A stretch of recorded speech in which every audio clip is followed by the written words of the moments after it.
The focus returns to the mound tonight when the Phillies' 23-year-old strike thrower takes to the hill at Citizens Bank Park.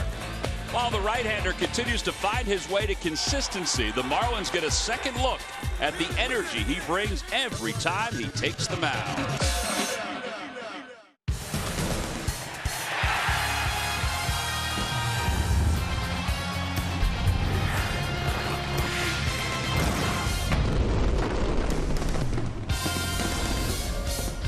If you're in search of a need for speed, well, tonight's the place to be. Citizens Bank Park, NASCAR night as the Phils take on the Miami Marlins. And also the fastball of Vince Velasquez will be on display.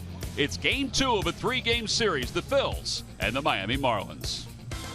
Hi, everybody. I'm Tom McCarthy, joined by Ben Davis. So Vince Velasquez, last time out against the Atlanta Braves, was cruising through the first 6 innings, dominating with a good fastball. And then the 7th inning, he ran into a little bit of a problem. Everything kind of went kaplooey there in the 7th inning. He was using his fastball exclusively in that ball game, mixing a few off-speed pitches. But the 7th inning came, and then the 7th inning went, and Vince Velasquez just couldn't get through that inning. Well, the Phillies wound up winning that ball game in extra innings thanks to a double by Cameron Rupp. But it was amazing to see how things changed on a dime. He had a 4-0 lead in that ball game and received a no decision. Well, one of the guys he's going to have to deal with tonight is Marcell Ozuna, who has been smoking hot for the Miami Marlins. He's been hotter as a firecracker, and he's using the whole field, getting that foot down early, which has always been a key for him. A lot has been said whether or not he had the mental capacity to be a big league player. Some say his play was a bit nonchalant, but he is putting it together this year, using the whole field, doubles, singles, triples, and the ability to go up top as well. Remarkable that when this streak began, his batting average was in the low 200s. It has risen 100 points during this 16-game hitting streak. 5 home runs, 11 RBIs, 16 runs scored. And the thing about it is that he is one of a handful of guys that has really hit well against the Phillies during his career. He's pretty much, since he came up from Double-A, he's been a Philly killer. We've seen other players, Brian McCann, Chipper Jones, be those Philly killers over the years. Ozuna, and you can add his name to the list. All right, well, it's Vince Velasquez that's going to try to quiet the Miami Marlins here tonight. And the Phils are also hoping for a little bit of offense as well. Wei-Yin Chen will make his second start of the season against the Phils. His 8th start overall. He's coming off a 12-strikeout performance against the Milwaukee Brewers. Well, Marcell Ozuna's hot, but so is this guy, Odubel Herrera. He's 4th in the league in hitting. It's remarkable what he's been able to accomplish. We'll get to the lineups and first pitch when we return to Philadelphia. Phillies baseball is brought to you by Xfinity. Xfinity X1 will change the way you experience TV. By Toyota. Get a great deal on your favorite Toyota during the Toyota Time Sales Event. Toyota, let's go places. By Citizens Bank. The next time you have a question about money, don't keep it to yourself. Ask a citizen. And by Independence Blue Cross. Live fearless. Learn more at IBX.com.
couple hours, which stopped batting practice from out on the field. The tarp is off. The playing field is ready to go, and we are going to start close to on time, if not right on time. Vince Velasquez will decide on that, whether he'll head out. The umpires have already exchanged the lineup cards. Home plate umpire is Toby Basner for tonight's ball game. Joe West with his back to us is the crew chief. And it looks like the Phillies are just about ready to take the field. Velasquez has already got into the dugout and is preparing to head out, and here they come. Velasquez, who last time out 6 innings and then ran into trouble in that 7th inning. And, you know, Murph, as a young pitcher, he's had great success already this year and even last year. And he's probably close to making that next step, that real big step to being able to finish a ball game again. Yeah, I think that's what every pitcher in Major League Baseball, they take the ball and they start at the start of a game and they say to themselves, I want to go 9 innings, I want to finish this game. Obviously, it doesn't happen very often. It has happened once for Vince Velasquez. But yeah, I think you're right, Tom. I think that's the next step for him. I had a very interesting conversation with Bob McClure, his pitching coach, today about how Vince takes that next step. And, you know, you think back to the game against Atlanta where he pitched very well through 6 innings and he got into that 7th inning that you just talked about. And he kind of became a different pitcher and he got himself into trouble and then he was out of the ball game. For Bob McClure, he said it's simple. In that particular instance, he wanted Vince Velasquez to look at the score, 4-0 at the time, and challenge those hitters with his fastball. He said, honestly, he started to pitch a little bit too much, and I wanted him to throw. I wanted him to use that fastball that he has to get guys out to challenge him. Worst case scenario, Freddie Freeman goes deep on him, and it's 4-1. So that's the mentality that Bob McClure was talking about. He said you have to know the score, you have to know the inning, and you have to know the situation. But more often than not, when you have gifts and talents like Vince Velasquez, with the fastball, he wants them to use it. Well, that is great advice from Bob, and we could see it on his face when he was in the dugout the other night. And it was like we felt the same way up in the booth. You were in radio, I was in TV, and we were wondering, what is he doing? I still remember the 2-1 changeup he threw in that 7th inning. What is he doing? He's up 4-0, but it's a learning experience. We take a look at the scouting report for Vince. He'll sit right about 94. Curveball is outpitched other than that fastball. 27.7 swing percentage on that fastball. Well, unbelievable. Derek Dietrich will lead things off for the Marlins, who won game 1, and the first pitch is in there. First strike, it's 0-1. Dietrich was 0 for 2 last night at a sac fly and a walk.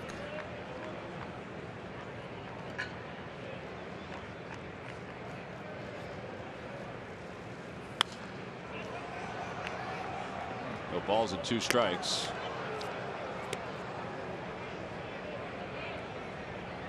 Derek Dietrich batting leadoff. He'll do that until Dee Gordon returns from his suspension. Gordon is scheduled to return at the end of July. July 29th is when he is eligible to come back from his suspension.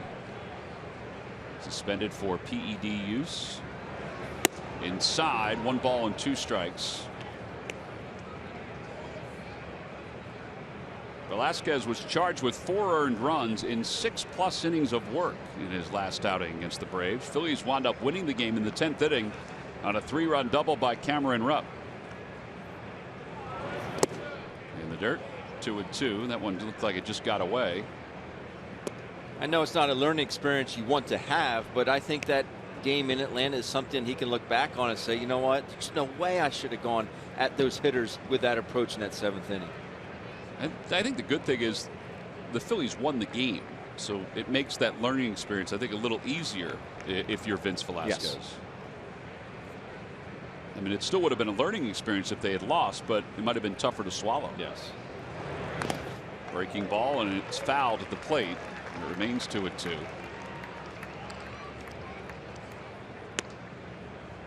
Marlins come in 21-17, 2 games behind the Washington Nationals in the National League East. Phillies are a game and a half out at 22-17. One more win than the Fish.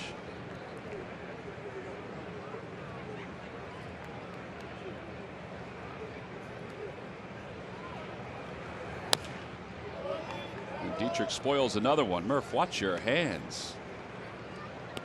There are the standings popping down. Braves 9-28. First team to relieve their manager of his duties today.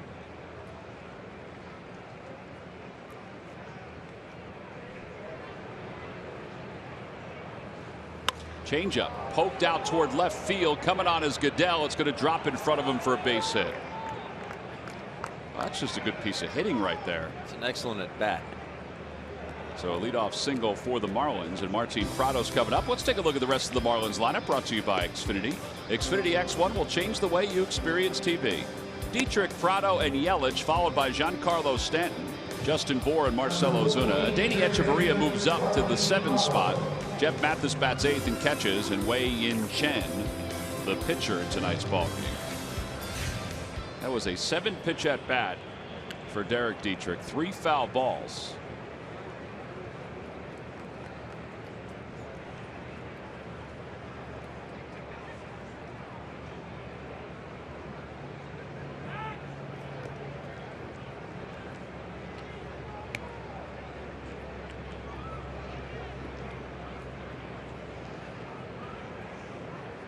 Martin Prado hitting .381. No homers, 12 RBIs. He's second only to Daniel Murphy in hitting in the National League. Murphy hitting .400 in there for a strike at 91.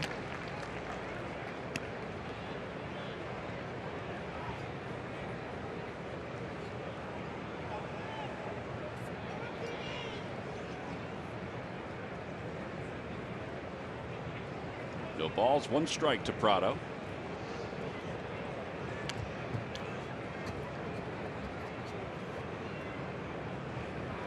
Outside, 1-1. Anxious to see how Chooch is holding up. He hasn't caught 3 games in a row all year. That's a good point. I didn't think about that. He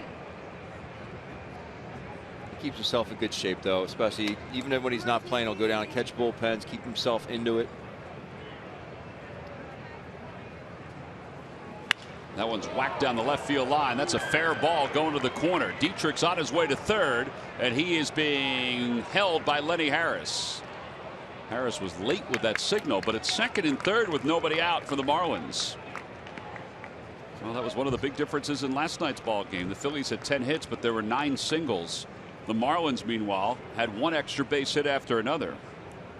They have 47 extra base hits now in 16 May games. Back up, breaking ball here. Stays inside it. He does not. If he gets around that baseball, he's going to hook it foul. See Lenny Harris just holding Dietrich up. I think he would have made it, but first inning, you don't want to run into an out and kill a rally. I think Dietrich thought he could have made it too, just by his facial expression. Well, now Yelich is up. Yelich was 2 for 4 yesterday. He has 5 hits on this road trip. Solid season so far, hitting .311. 1 ball, no strikes.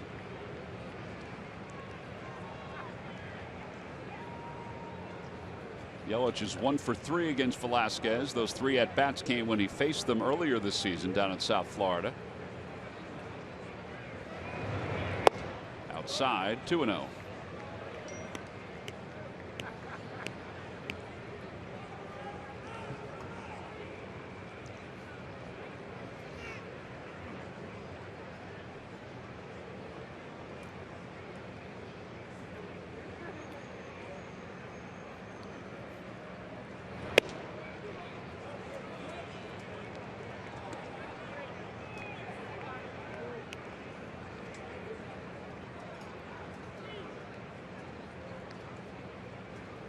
I would not be surprised if he got the green light. Well, he did in Florida when he was faced with a 3-0 count.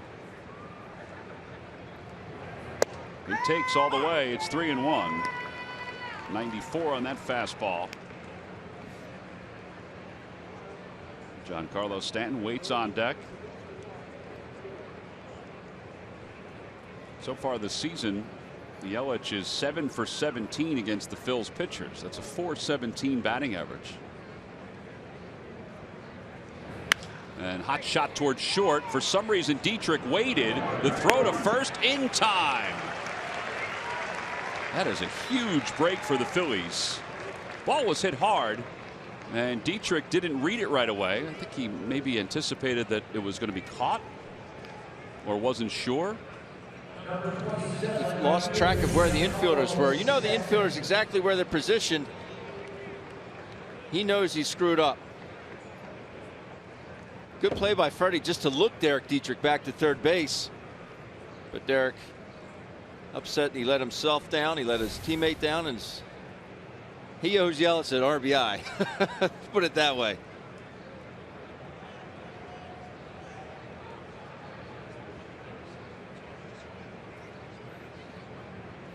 Here's Giancarlo Stanton. Stanton takes low. It's 1-0. I mean, there's a chance Freddie could have had him at home plate. The only thing is they're back, so they're not thinking home. They're thinking go over to first base. That ball was hit hard. It was hit hard, but again, they're back. You know where they're positioned. You see that ball. There's no chance of Freddie catching that ball in the air. 1 ball, no strikes to Stanton. On the outside corner, 1-1.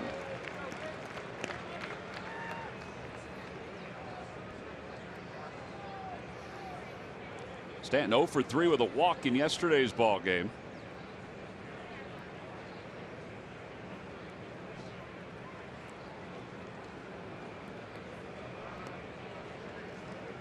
Carlos Ruiz going out to chat. Time now for our Nissan keys to the game. Big innings are okay. Phillies offense, yeah, they've been getting the hits, but they need that one big inning, I think, just to get them going here. So big inning, and then Vince, be the stopper.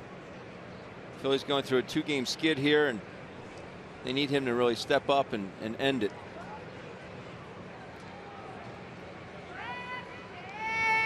Up and in, 2 balls and 1 strike. Stanton was 0 for 2 in his at-bats against Velasquez the last time.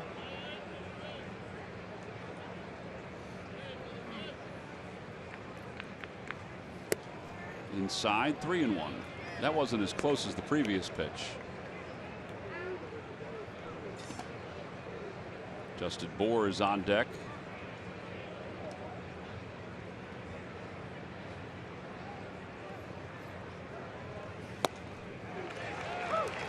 Well, he challenged him right there at 95, and it kept on running. Sometimes his fastball will have some late cut on it.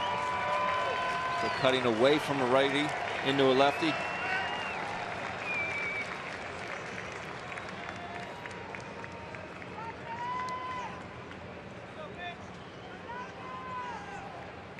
Three-2 pitch. Swing and a miss. He got him 95 on a fastball. And look at Stanton's reaction. That's just power against power. And Velasquez gets his first strikeout of the night. Giancarlo loses the battle. Not only on the 3-1, but obviously on the 3-2. He is upset. That's good old fashioned hardball there, Tom. Here it is, big boy. See if you can hit it. Well, now with 2 outs, here's Justin Bour, who had a home run in last night's game, and he waves at the first pitch, 96.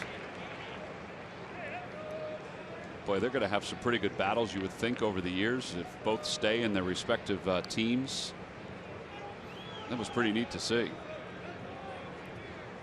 Bour overall 7 home runs, 19 RBIs. I don't think Giancarlo thought it was pretty neat. Well, I guess it depends on which side you're on.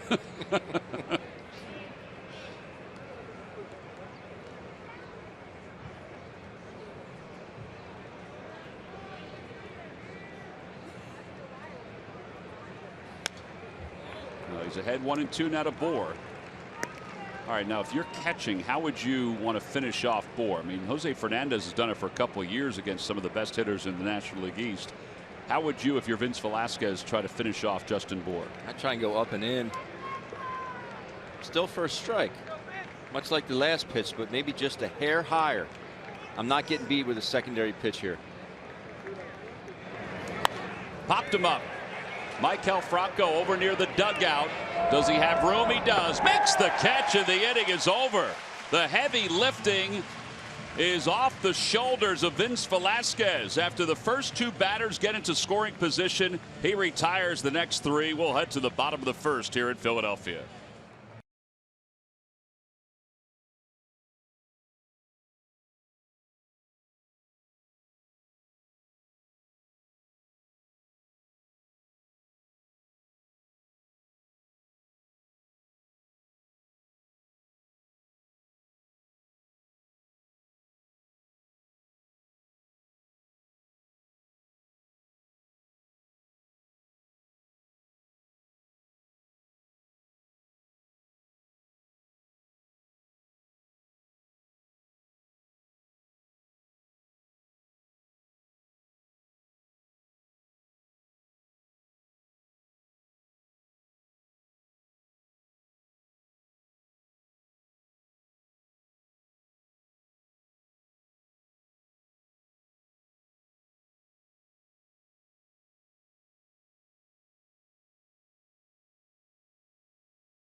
Velasquez works out of trouble in the top of the first inning. Let's take a look at the Phillies lineup as we go to the bottom of the first. Brought to you by Xfinity.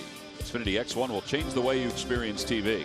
It's Herrera, Hernandez, and Franco, followed by Tommy Joseph, Carlos Ruiz, and Freddie Galvis. Tyler Goodell, what a month of May he's had. What a night he had last night. He'll bat 7th, Velasquez 8th, and Peter Borges will bat 9th. And they will face Wei Yin Chen, the left-hander who signed a huge contract this past offseason to move from the Orioles to the Miami Marlins. 3-1 with an ERA of 4.40, but he's coming off an excellent start his last time. His last outing was pretty good. Wasn't too good against the Phillies. Giving up the 11 hits, 4 earned runs. Again, 11 hits with just 4 runs. You got to count your lucky stars if you're Wei Yin Chen, but we'll sit right about 90. Slider change, curveball. I like his changeup, much like Conley last night. Well, Odubel Herrera will lead things off. Herrera 3 for 5 last night. His 3 hits came in his last 3 at bats. He was 3 for 3 against Chen. And he takes low, 1 ball and no strikes.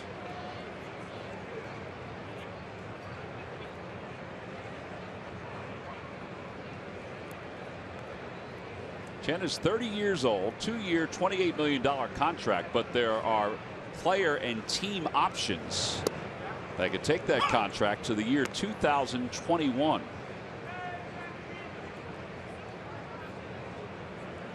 First option is his, and then after that it becomes a vesting option, and there are attainable numbers. Yes. 1 ball, 1 strike to Odubel. On the outside corner, 1-2. These contracts. I told my 10-year-old the other, I said, Tag, no more hitting, so you got to pitch. He said, why? That was after Strasburg signed. I said, yeah, you got to get back on the mound. Obviously joking, I was. Half joking. Swing and a miss, and Odubel strikes out, 1 away here in the first. Chen allowed a lot of base runners the last time these two teams faced each other. But last time out, he faced the Milwaukee Brewers, a little different team than the Phillies, and he struck out 12. Very awkward swing here by Odubel. Obviously not picking the rotation up on that, and we'll have to figure it out his next at bat. Cesar Hernandez batting right-handed.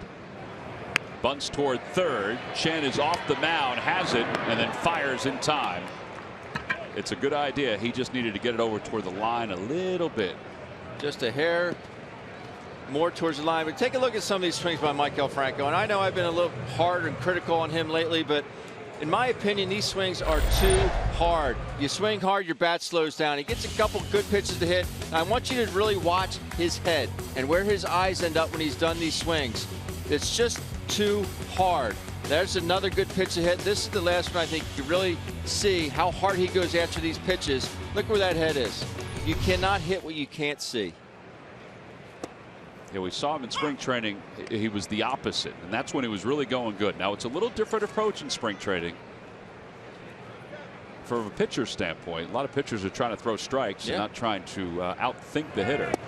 Now he was swinging aggressively in spring training, but he was staying in the middle of the field, but his swings were aggressive, but they were still quick. Right now I'm seeing aggressive swings, but they're too hard. 248 hitters, 7 homers, 23 RBIs, and he hits that one out towards center, and Ozuna comes in and he puts it away, and the side is retired. Nothing across for the Phils.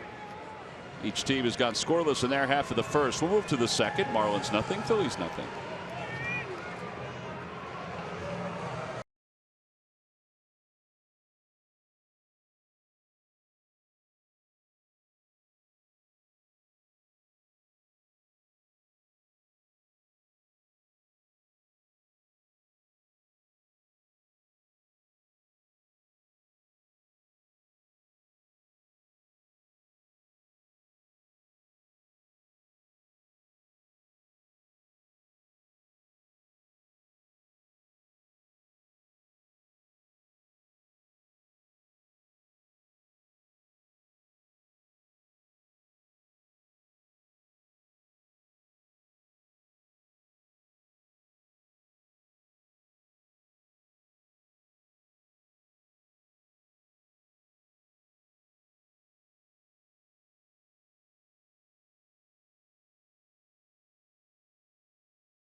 Items, memorabilia, trips, and experiences, and time is winding down. It's the Phillies' fantastic auction. It's in partnership with 94 WIP Radio. Now, the following items will close in about 35 minutes. Golfing with Mike Schmidt, a catching clinic with both Carlos Ruiz and Cameron Rupp, Bulls Barbecue catered party, dinner with GM Matt Klentak, and a Citizens Bank Park concert package. Go to Phillies.com/fantastic auction for more information. Marcell Ozuna swings at the first pitch and hits it out of play. It's 0-1. By the way, one of the items on the fantastic auction, which needs to be built up more, needs to be more bids for it, is calling an inning with Larry and Scott on radio. That would be fun. It's one of those items that's been out there for the last several years, and it's always been good. And let's get that one up a little bit. There's the 0-1 pitch coming to Ozuna. Foul back to the screen. Maybe you could pick a Friday night at the ballpark, and then you can stay around for the broadcaster roundtable. Now you're talking.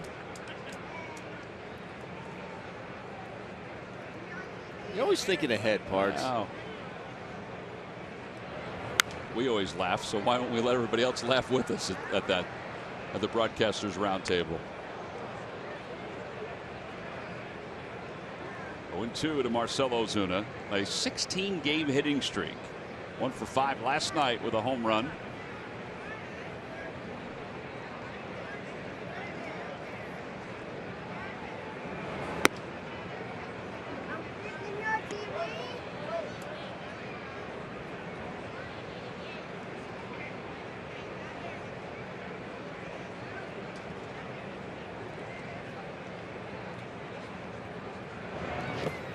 Outside, 2-2.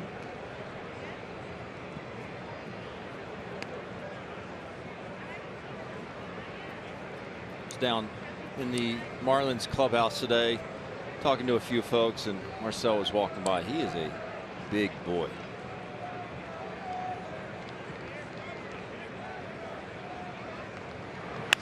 Off the hands, foul. Well, so many teams are looking for outfield power and just outfield offense. Some teams have a good left fielder. Some teams have a good right fielder. Some teams center fielder is their leadoff guy. This outfield is, from a number standpoint, potentially as productive as we have seen in a long time. Again, the 2-2 pitch inside, 3-2.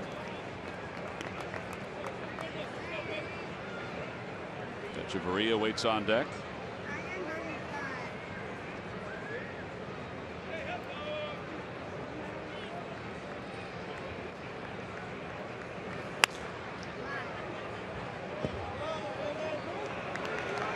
A lot of foul balls for a couple of hitters tonight.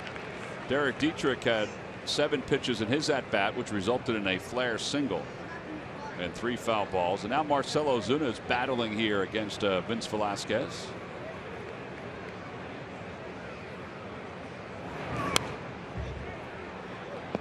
See where these pitches are missing. It was supposed to be a fastball down and away, ended up middle in. Pitch prior to that was supposed to be a slider. Yeah, it was a slider, but it was sitting there on the tee. It does beat walking them, though. Hopefully get this one down, and he's going with a curveball. I think that's what he shook to.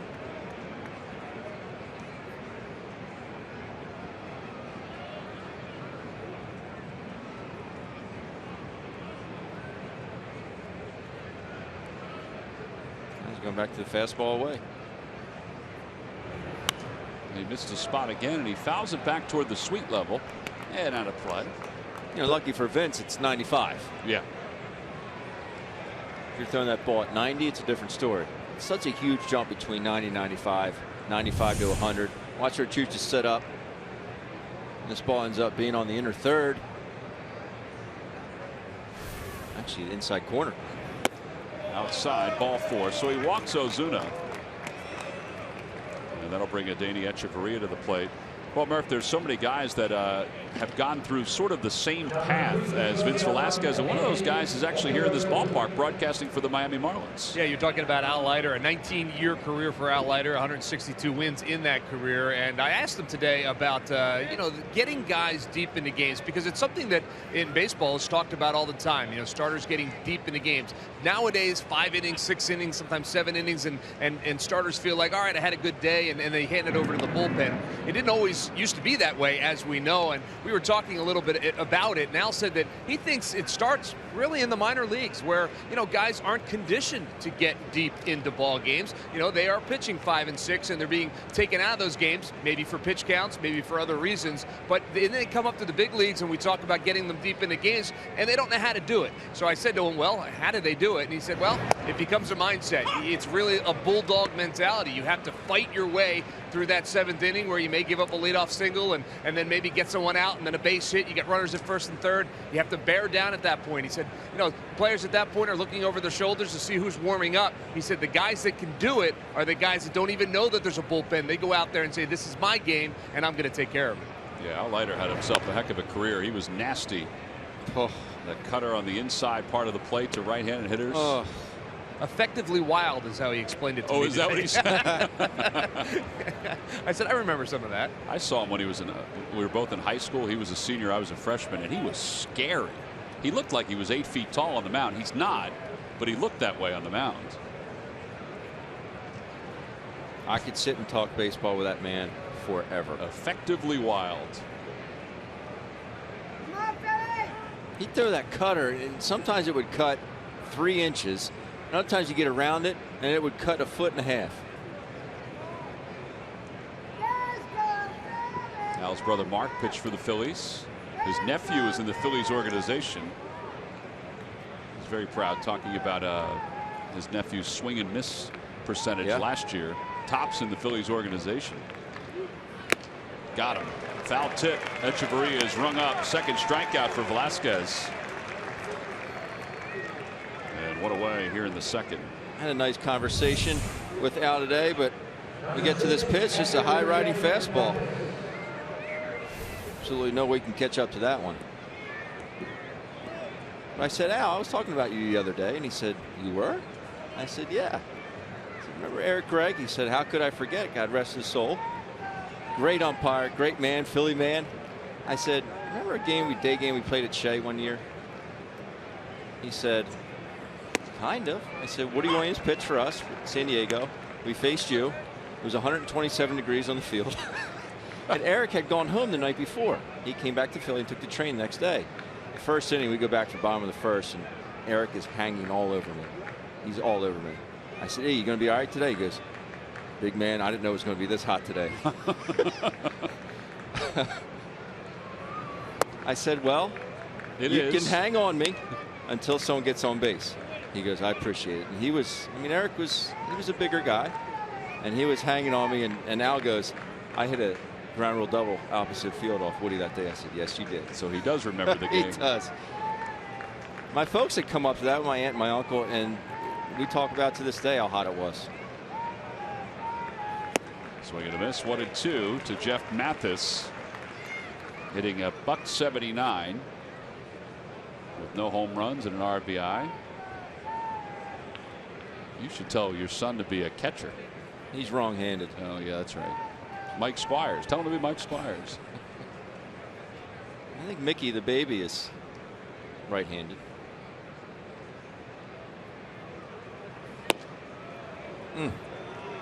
It's a catcher's call right there, Tom. Look at Carlos's reaction. You could see look at his head go to the right. He wanted the home plate umpire Toby Basner to buy into that.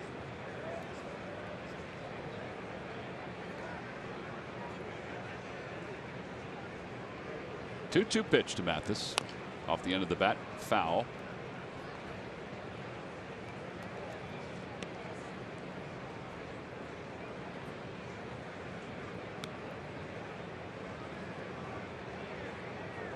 I think those things that Al was talking to Murphy about, though, I think Vince has that in him. You know, and he's the kind of guy that wants the ball all the time.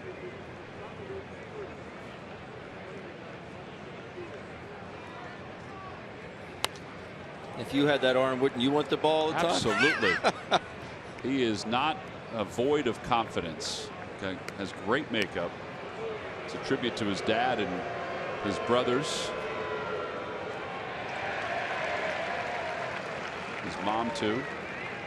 His dad was in the service. His brothers were in the Marines. 2-2 to Jeff Mathis.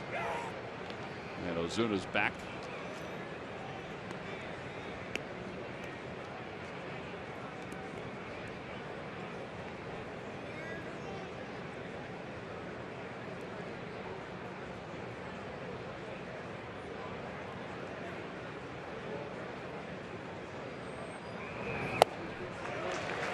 Strikeout number 3 for Velasquez.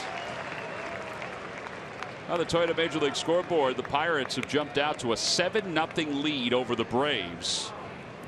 Aaron Blair in his first inning, 7 hits, 7 earned runs, 1 walk, 1 strikeout. The Braves today became the first Major League team to fire their manager. Freddie Gonzalez, who's a fantastic guy, relieved of his duties. He was the Braves manager since 2011, made the postseason his first 2 years, or 2 of his first 3 years. And Freddie was relieved of his duties. He found out through an email that something was going on, because the email was his flight reservations back to Atlanta that he received in his hotel last night in Pittsburgh, but he hadn't talked to anybody. And then eventually found out that he was going back to be let go. Always liked Freddie. First the manager of this ball club, and then eventually hired to replace Bobby Cox. Yep. Brian Snitker, who was the longtime third base coach for the Braves, was their AAA manager. He's managing tonight. He's the interim skipper. Freddie spent the winter here in the Malvern area, Great Valley area. 0-2 pitch. Swing and a miss. It gets away. Ruiz will pick it up casually, and the out is recorded. Side is retired. He struck out the side after the leadoff walk. We'll head to the bottom of the second inning. It's time to head out to Bull's Barbecue. There's plenty of bird.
It's now time for our Citizens Bank Minor League Report. Get a load of some of these numbers for the pitcher of the week in the Phillies farm system. Ben Lively, we talked about this last night, 14 strikeouts in 13 innings. And Dylan Cousins, a .385 average this week, 3 home runs.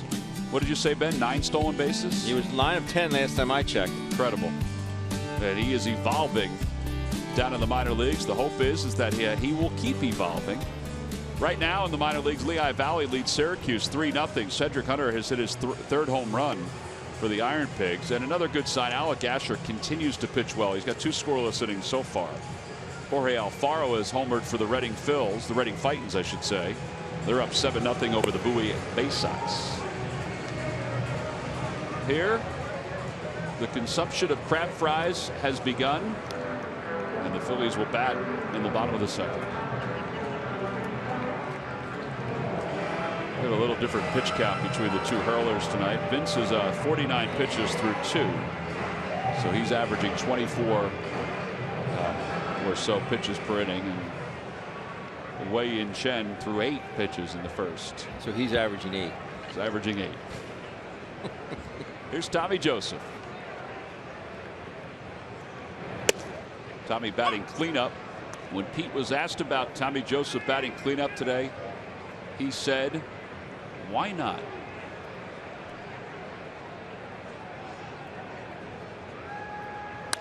And then also said he is looking for offense. He's realistic and knows what folks are talking about with the Phillies offense, that there isn't a whole lot of it, and they're still winning games. Last night they had 10 hits, 9 singles.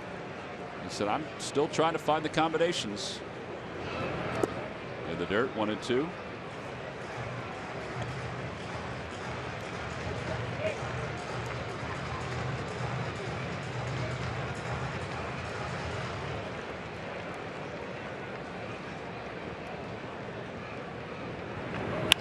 That one's lined down the left field line. It is gone! Just inside the fair pole. Tommy Joseph's first major league home run is a bullet, and it gives the Phils a 1-0 lead. Kick mule. No way, Tommy Joseph. That was a seed to left field. Good looking swing. The take before that, there was a slider down and in, which he took. He spit on it. He saw it well. Gets a ball he can do some damage with and does not miss it. He's getting the silent treatment right now. Why not? And now, finally, Andres Blanco will lead the charge for Tommy Joseph. And we haven't reminded you yet, but we're giving out some cash in the McDonald's home run jackpot. Rachel Ewing of Birdsboro, PA. You were the participant in the McDonald's home run jackpot, and you have now won $300 thanks to Tommy Joseph in the McDonald's home run jackpot. Good luck, Rachel. Way to go, Rachel.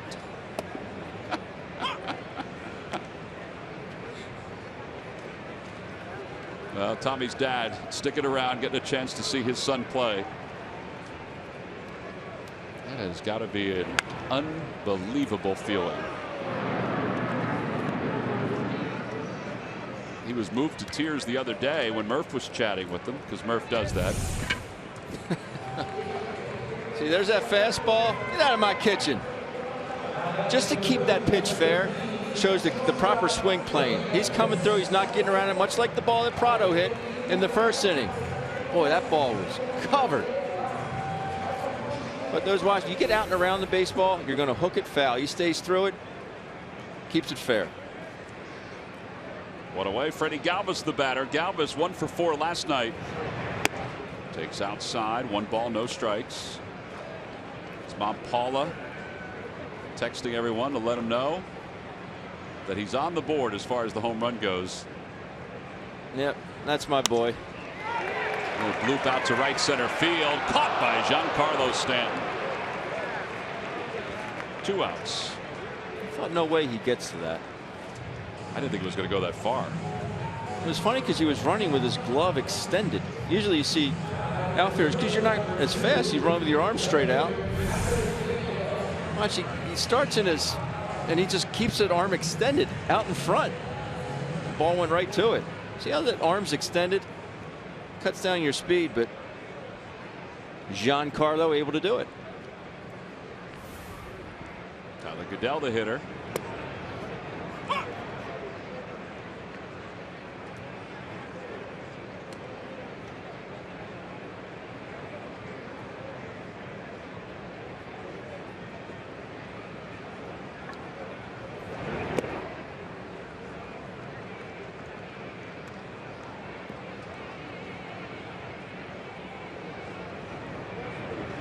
Tyler 3 for 4 last night.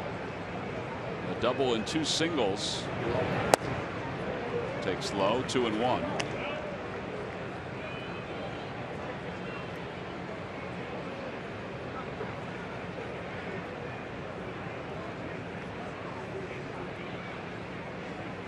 Broke his back, ground ball to third. Prado is up with it, and the inning is over. But the Phils strike first. The home run from Tommy Joseph, the first of his big league career. It got out of here in a hurry. And he got around the bases pretty quickly, too. 1-0 Phillies as we go to the third.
Time now for the Jeep Stuff the Fans trivia question. Log on to Phillies.com, go to the fans section for all the information, and please submit your answer on the subject line.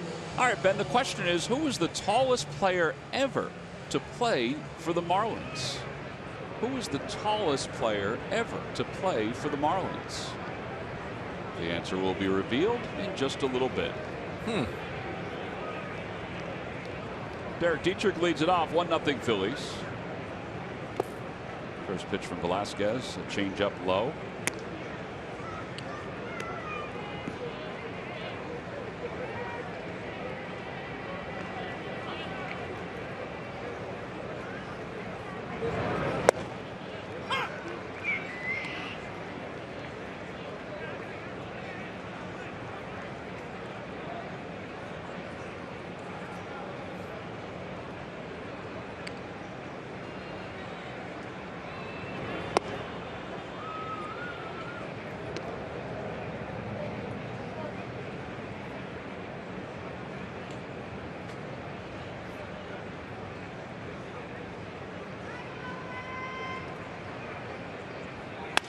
Broken bat.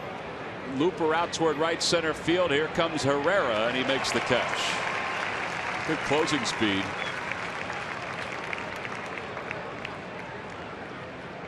One out. He gets a good read. I think a lot has to do with the sound. Gets it off the end of the bat. Loops it out. Hear that sound? It's just not that crisp sound off the bat. You're right there. That is good closing speed.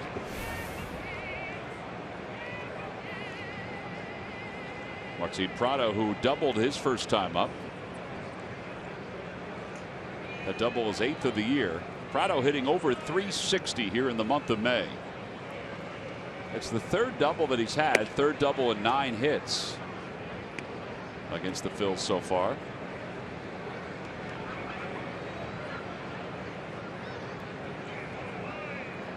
Such a solid hitter. Line to line with the best of them.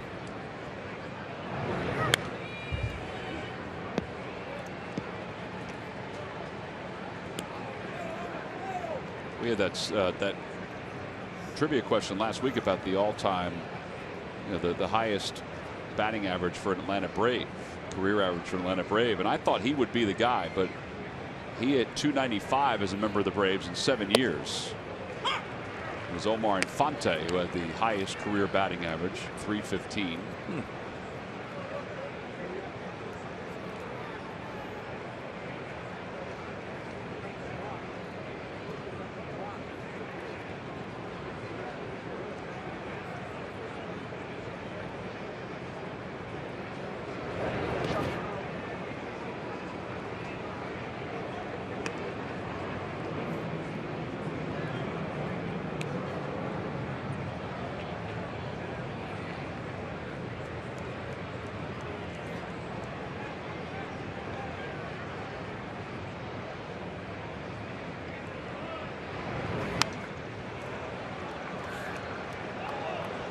tough fellow to strike out.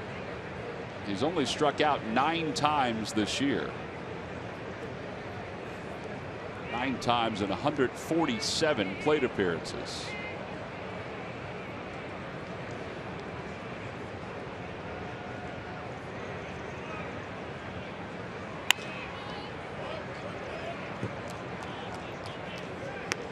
Some guys just have a knack for getting the bat on the ball,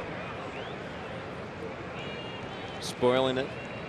Some guys still just kind of flick at it, but he still generates a pretty smooth swing throughout, even with 2 strikes. He got him. Only the 10th time this year he has struck out. 5 strikeouts already for Velasquez. 2 outs here in the 3rd. Only 6 minutes left to bid on golf with Mike Schmidt. Catching clinic with Carlos Ruiz and Cameron Rupp. Bulls Barbecue catered party. Why don't you bid on the catching clinic with Ruiz and Rupp? Dinner party with GM Matt Klentak and his Citizens Bank Park concert package. I mean, that includes Paul McCartney, Billy Joel, Bruce Springsteen, the boss. Again, we're running out of time. We have until 8 p.m. Eastern. Carl Graber, our statistician, is bidding on the concert package here at Citizens Bank Park. So outbid him.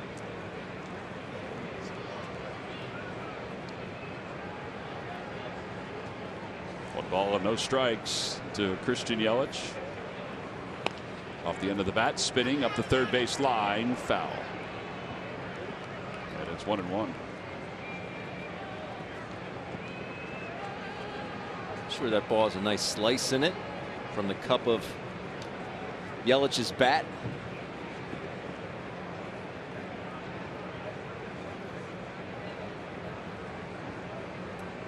When I say the cup, it's the hollowed out part of the barrel, generally taking an ounce off the bat without robbing it of its density.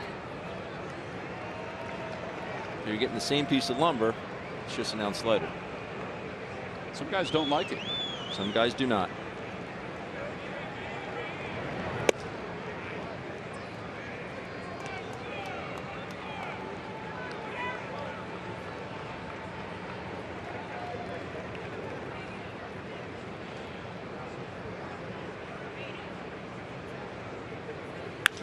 Out to left center field. That's well hit. Odubel going back on it to the wall, and it is off the base of the wall. Picked up by Goodell. Yelich on his way to 3rd. And Yelich has his first triple of the year. I'm not sure what happened with Odubel out there. Watching it live, so I couldn't really tell, that being so far away, but it looks like he kept his glove with the palm facing up. No, he just never even goes after it. I think it was the fence that caused him to do what he did. I mean, that's a catchable ball. Yeah. It's not the easiest play, of course, but that is a long way to go. So a runner at 3rd, 2 men down. Here is Giancarlo Stanton. And a fastball in the inside corner. It's 0-1.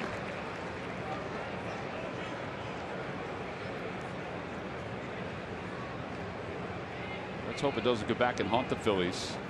Again, he had a long way to go. But as Pete told us in spring training, and he has said it often, he said if a ball hits the base of the wall and you're there, you got to catch it. Now sometimes you're not there and hits the base of the wall, so but it is a catchable ball. 1 ball, 1 strike to Stanton. Blew it by him at 95. All right, so you see that. Make him hit it. Well, that's what I was saying. You just throw it to the same spot, right? Easier said than done, but yes. I know, yeah, but that's the thought. Even climb the ladder. Don't go too high where it just comes out of your hand a ball. 1-2 pitch. Way outside. He pulled it a little bit. 2-2.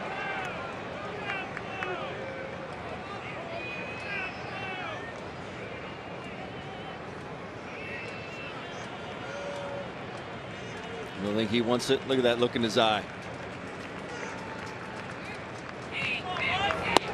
Did he go? No. This is the first base umpire, Mark Rippinger.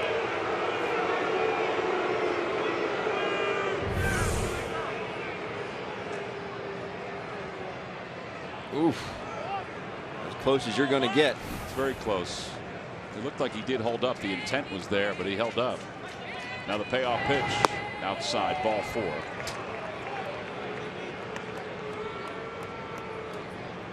Second walk issued by Velasquez, and now it's Bour who popped up his last time up. I know it's human nature to throw one pitch and then say I can make it even better. He didn't need to. He tried to go harder and harder and harder. And he ended up yanking those fastballs out of the zone. But what he had was plenty good enough to get it by Giancarlo.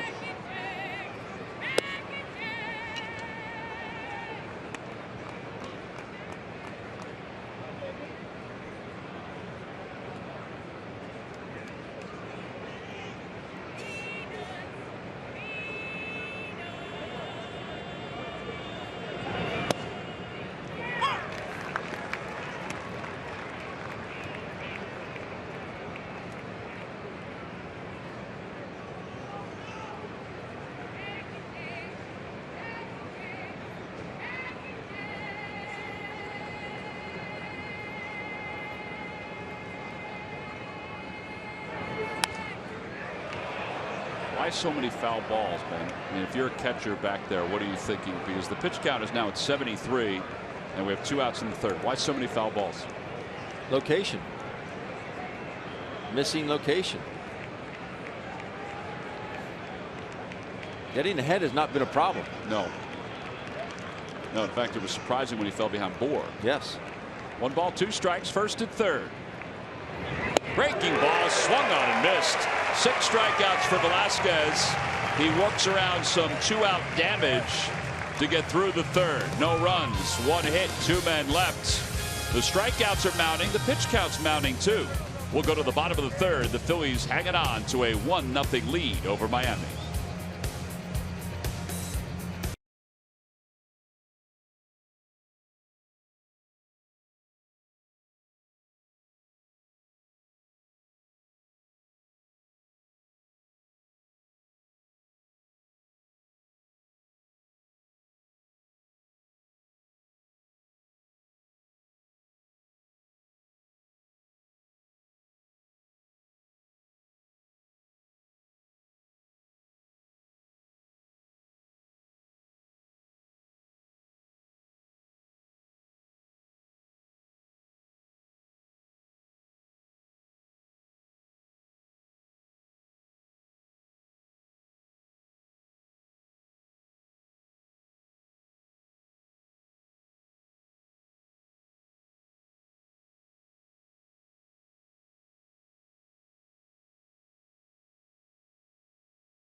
Baseball is brought to you by your Delaware Valley Honda dealers. Hurry to your local Del Val Honda dealer or visit DelValHondaDealers.com.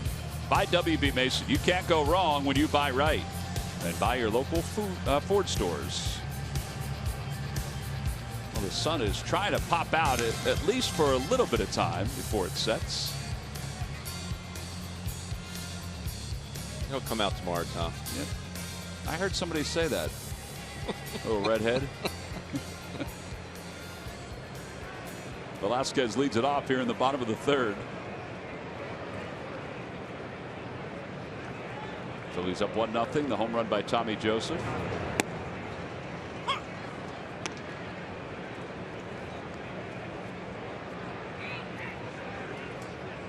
Velasquez 4 hits in 14 at-bats.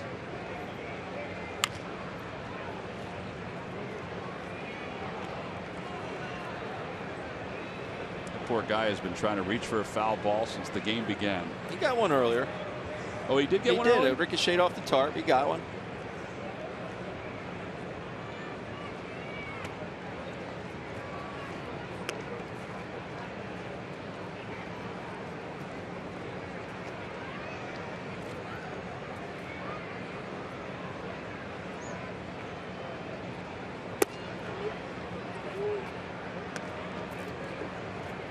On the Toyota Major League scoreboard, the Mets have jumped out to a 2-0 lead over the Nationals. Curtis Granderson and Michael Conforto have each hit solo home runs in that game. Max Scherzer has given up more home runs this year than he had in the first half of last season. It's Scherzer against Syndergaard. Syndergaard has 3 strikeouts through 3. Scherzer has 4. That strikeout was the second for Chen.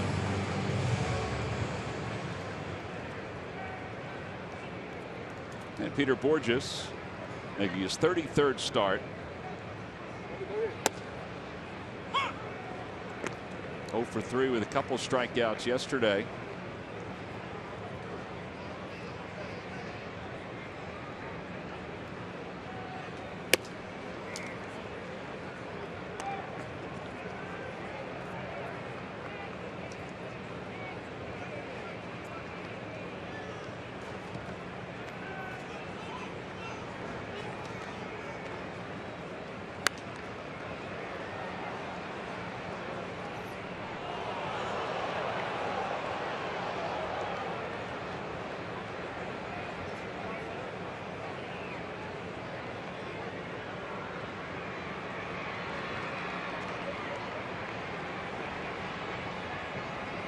Outside, 1-2 to Bourjos.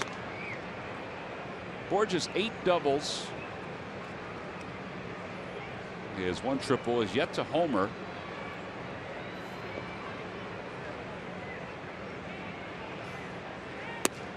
And he's down on strikes. Yeah, there are 2 outs. 3rd strikeout for Chen. Well, that's a pitcher's pitch right there on the outside part of the plate. I think the ball is down. Toby Basner thinks otherwise. Nothing Peter can do.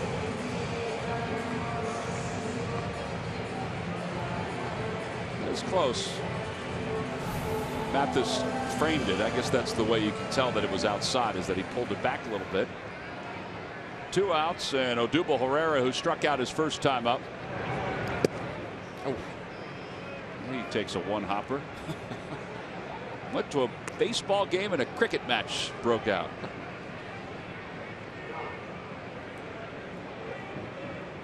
Don Mattingly very, very, very impressed with Odubel Herrera. Oh, was he really? To the right side softly. And Odubel's retired for the 2nd time tonight. Nothing across for the Phillies. They go quietly in their half of the 3rd. We move to the top of the 4th inning. Hey, dudes, what's going on? Phillies are up 1-0.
LaserJet printers deliver unmatched quality, and their Jet Intelligent toner cartridges print up to 1/3 more pages. Get yours from who but WB Mason today and experience the difference. Nobody beats WB on HP. I think it's about time that we visit WB Mason to get a new HP printer, because the one that Larry brought in last year is not working. Tom, if I were to ask you how many foul balls the Marlins have hit the first 3 innings, what would be your answer? Well, Velasquez is 74 pitches. I would think at least, I would say 30. There's Larry, the printer buyer. 21. 21. Well, Dietrich had 7. Ozuna had to have, I would say, 6 or 7 in his at bat. 21 foul balls.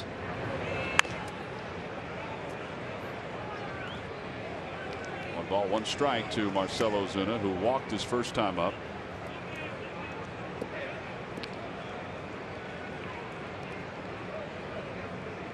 I'm not good with math, but that would make it 22. But this, the 22nd one, or one at this point, is okay. It's a lot of them with 2 strikes that have been really hurting his pitch count. I mean, he's got some electric stuff tonight, too. I believe that was a changeup. He's thrown more of those tonight. He has. And I like it, the fact that he threw it to a righty. It was in a good location. There's the 1-2 pitch coming to Ozuna. It's a foul.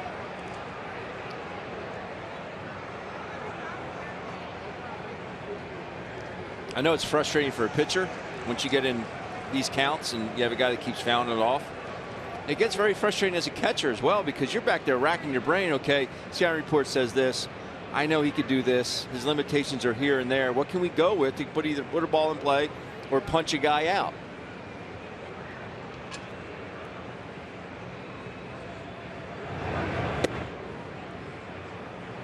Well, he tried a curveball there, and it was high. 2 balls, 2 strikes.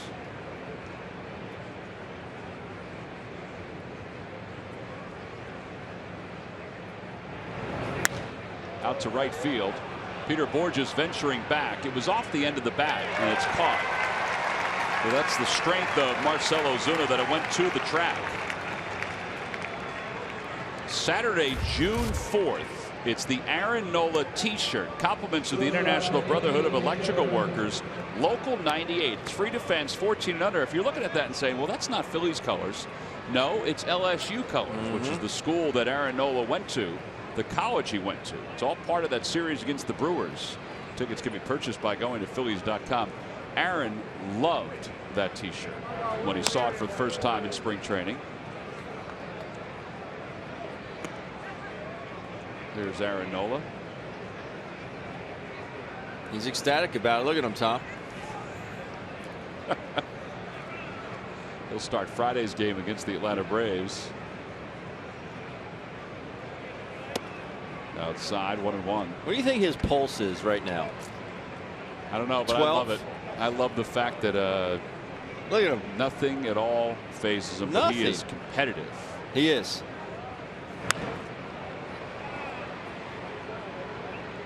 And if you want to do a pregame interview with him, he will do it. He's your guy. Super nice guy. But as laid back as they come. Yep.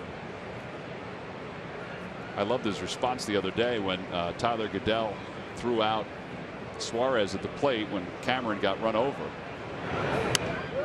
Echeverria checked his swing at a high fastball. He was watching it in the clubhouse, and he said when the ball was hit, he said, I just went, dang, that's pretty far. He thought it was going to be far enough to score easily the tying run, and he would not get a victory.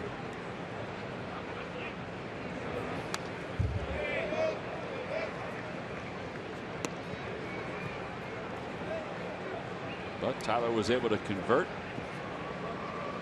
with Cameron Rupp.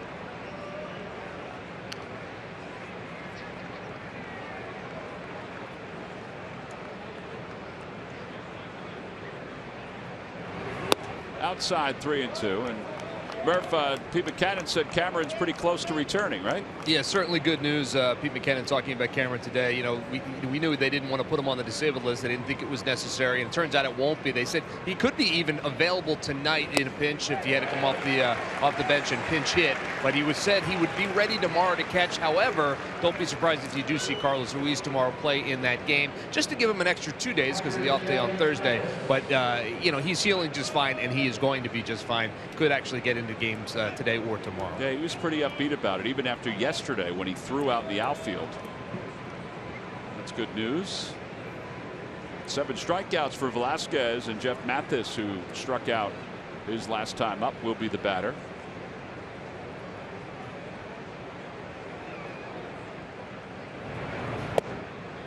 Oh, good movement on that fastball. It almost cut at the last minute on the inside half.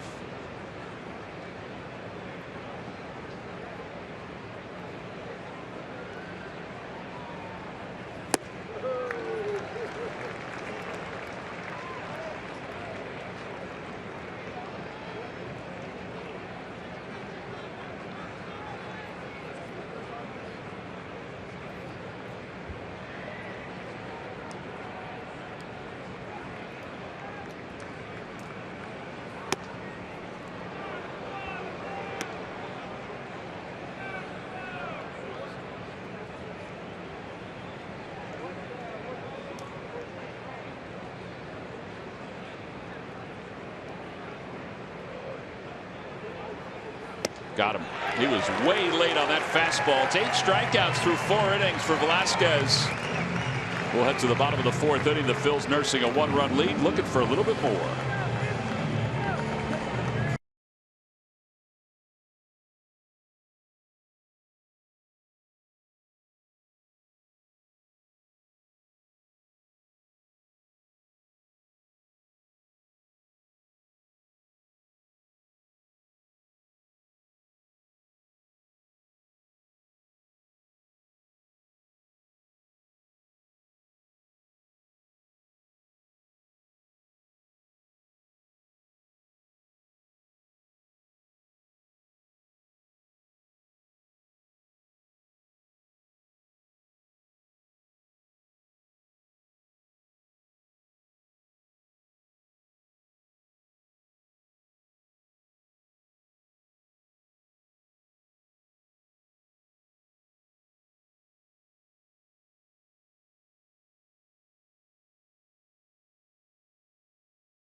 Visit buyatoyota.com to find your RAV4 today. Toyota, let's go places. Let's go Phils.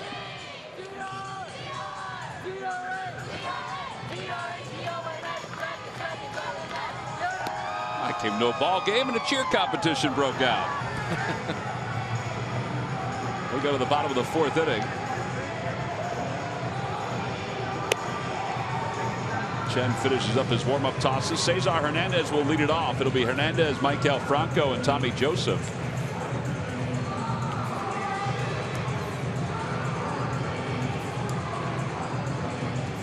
Chen was in the on-deck circle, so that's why it's taken him a little longer to warm up. He does not have to adhere to any time restraints. Does anybody? Well, according to Rob Manfred, no. Commissioner of Baseball is not pleased with the fact that the game times are averaging 7 minutes longer than last year.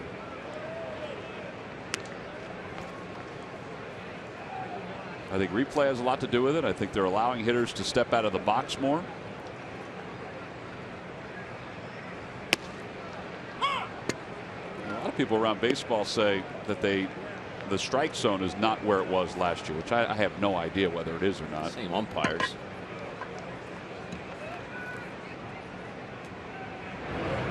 That one's sharply hit to second base, picked up by Dietrich, 1 away. And here comes Maikel Franco.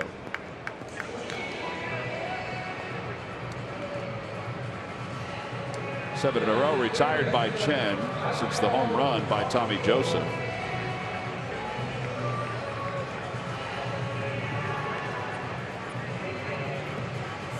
Chen, who was born in Taiwan, pitched in the Japanese professional leagues before he wound up coming to the big leagues. He pitched for the Chunichi Dragons from 04 to 2011 before he signed with the Orioles. He is one of 11 Taiwanese-born players in Major League Baseball. That ball's hit well. Deep to center field. Going back is Ozuna, and it will stay in the yard. 2 outs. One of the deeper parts of the ballpark. You like that swing better, though? I do. You can take some solace in the fact that that was a good swing. It was short, on time. Just watch his head down on the baseball. I mean, that's completely different from the swings we showed earlier. And that was just a tad outside, out to the outer part of the plate. Chen thought it was gone. He did. You saw his reaction. Here's Tommy Joseph. He homered his first time up. And he cracks this one foul. I find it interesting with Tommy Joseph's swing that it looks a lot like the swing at Lehigh Valley. Nothing's really changed just from the highlights. And that's one thing. That's the key I had the other night in his first start. Don't change a thing. Still the same game. It's just a quicker pace.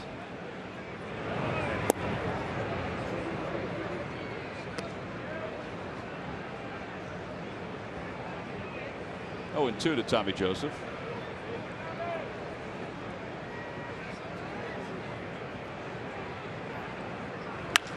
A liner to right field, another base hit. So he's 2 for 2. It's my son.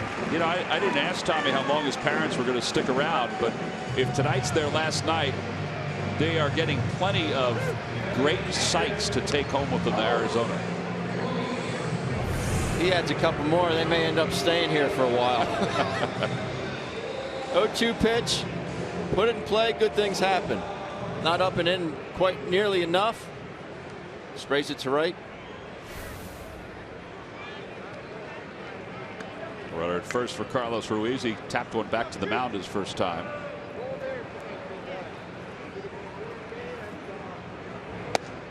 Phillies do have bullpen action. And that's partly because of Velasquez's pitch count. Double barrel. Yeah, they've got Araujo and Bailey. Boy, Araujo's really worked a lot lately.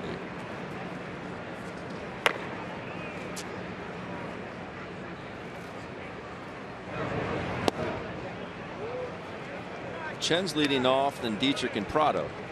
I think they'll let Velasquez go back out. Now, they may be getting guys warmed up in case he runs into a long 5th inning, because he's in the high 80s with his pitch count. Actually, he's at 91. Excuse me. 1-2 to Carlos, who pulls it foul.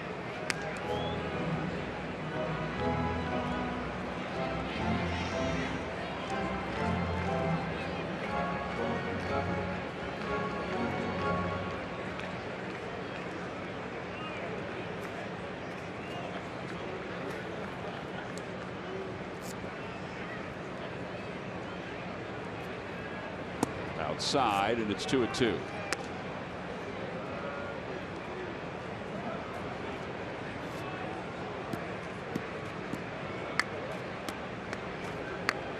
Just 45 pitches for Chen.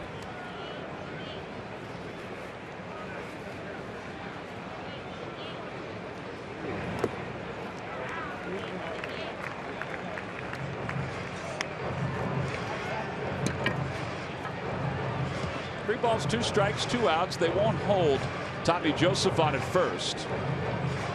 So he'll start when the pitch is released. Bohr will stay right near him.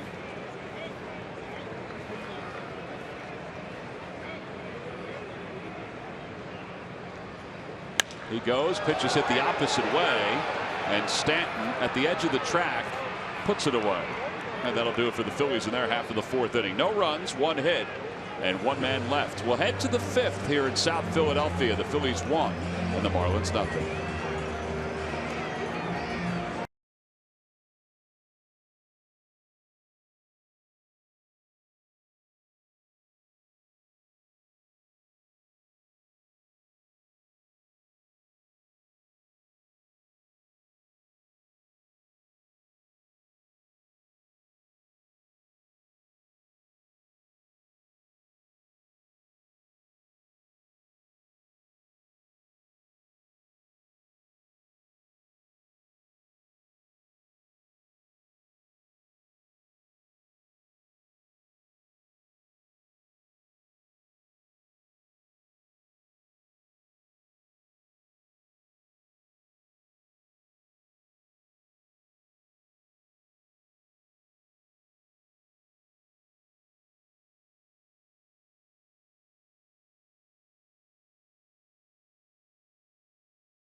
family packs that are available for select weekend home games. Go to Phillies.com and check out which weekends to choose from. You get 4 tickets, 4 Hatfield hot dogs, and 4 Coca-Colas for $100. Get that kid a napkin. You can go to Phillies.com to purchase your family packs today. It's obviously easier to use your jacket. I guess so. Mom will wash it. Waylon Chen will lead it off here in the bottom or top of the 5th inning, and he takes low, 1 ball and no strikes. Chen struck out his first time up.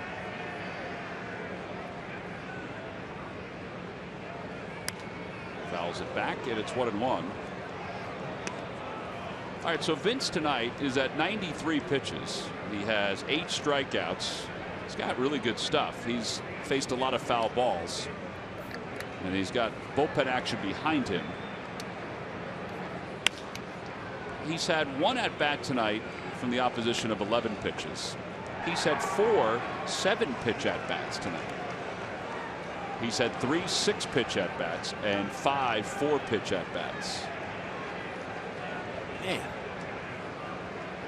And so far 29 foul balls. And a strike 3 call. 9 strikeouts. He has struck out the last 3 batters. I know it sounds silly to say, but despite the pitch count being up so high, really haven't been stressful innings. He had the one in the first inning. That was stressful. It really was, and that's honestly about it. Yeah, even the third when he allowed the triple to Yelich and then walked Stanton. You kind of sensed that he would get more. Yeah. Dietrich's 1 for 2.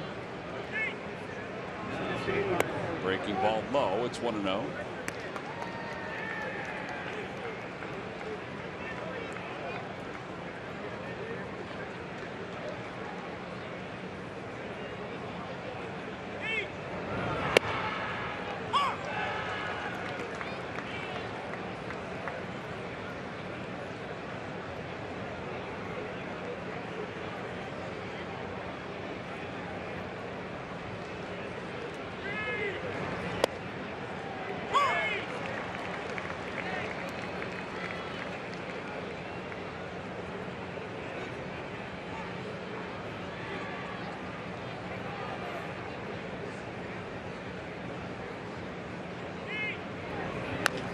Over toward first, a foul ball, and it remains 1-2.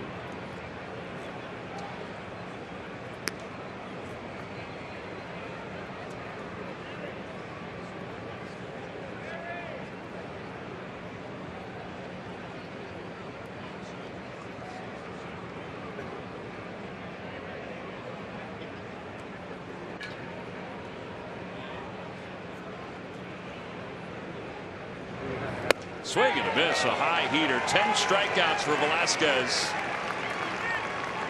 2 outs. Well, moments ago, the Philadelphia 76ers did get the first pick in this year's NBA draft. So what's next? We'll break down all their options on Sixers City, presented by Mercedes-Benz tomorrow at 6:30 right here on Comcast Sportsnet. The thought is it's either Ben Simmons from LSU or Brandon Ingram from Duke. I like Ingram. I like Ingram also. Here's Martin Prado, who is 1 for 2. He's doubled and struck out. Strike 1. It's 0-1. Also like Buddy Hield. I like Buddy Hield a lot. I don't know if I like him with the #1 pick. No, not overall. Yeah. But he can fill it up. Lakers got the 3rd pick, so that means the Sixers have the first one, but do not have anything after that in the early part of the first round. Or 2nd pick, excuse me. The Lakers got the 2nd pick. If the Lakers weren't in the top 4, the Sixers could have gotten 1 or 1 and 4. Celtics got the 3rd pick, which is a coup for them after the year they had. Over to first on 1 hot. Tommy Joseph has it. He'll take it to the bag. Snow Cone City. And the side is retired. 1, 2, 3 go the Marlins. This might be the last inning for Velasquez. He's up 1-0 as we go to the bottom of the 5th.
Broad Crew, and the results are in. Tomorrow we'll talk about what happened in the NBA lottery and who the Sixers should draft. Sixers CEO Scott O'Neil and Derek Bodner from Philly Mag will join us. See you at 6 on the Comcast Network.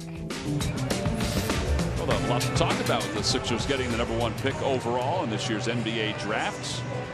We go to the bottom of the 5th inning. Phillies up 1-0. It'll be Galvis, Tyler Goodell, and in the pitcher's spot,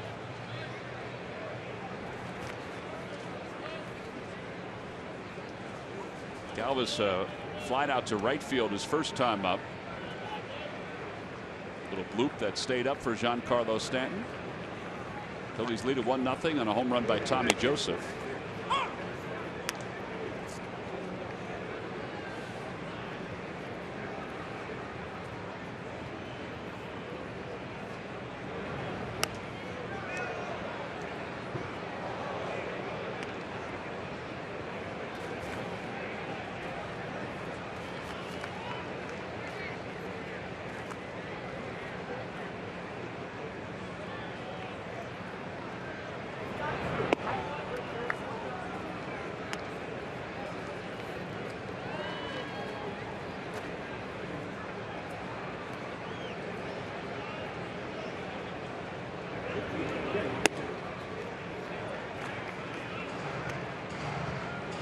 There's been a lot of stopping and staring by the pitchers with the outside part of the plate, or the consistency of the outside part. 2 balls, 2 strikes to Galvis, and the pitch from Chen. Loops it out toward left center field. Here comes Yelich, who can't get it. It's off the edge of his glove. Galvis keeps on running and will get to second base. A double for Freddie Galvis. It's nice that he ran hard the whole time, just to see exactly how this play is going to end up. It's a great read for the simple fact that you can see it gets far enough away where Echeverria is not able to get to it. He kicks it to his left, well without reach, and Freddie makes it in second base easily. That is a thing of beauty. 6th double of the year for Galvis, and Tyler Goodell will be the batter. Emmanuel Burris has come out of the on-deck circle for the Phillies.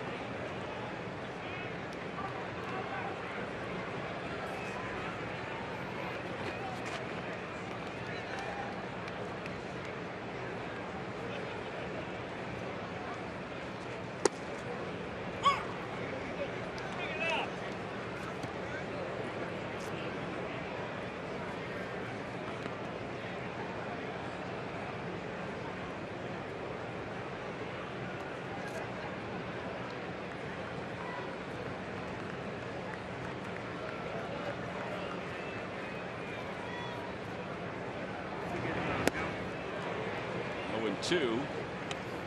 Goodell grounded out to third his first time up. A nice time for him to shoot this ball the other way, which he has done more often than not. 7 for 44 to start the year, 7 for his last 15, including 3 hits and 4 at bats last night. Breaks his bat, rolls it toward the hole, cut off by Prado. And 1 out. And Emmanuel Burris will be the pinch hitter. So Velasquez is done after 5 innings, 3 hits. He strikes out 10. Even with all the pitches that he threw, we mentioned there was some electric stuff tonight. Yes. Just keep building on it. Yep. What's the great thing about him is the fact that he has that stuff. Oh. It's what Pete said when they named him the 5th starter. He said, listen, nobody has what he has right now. Right.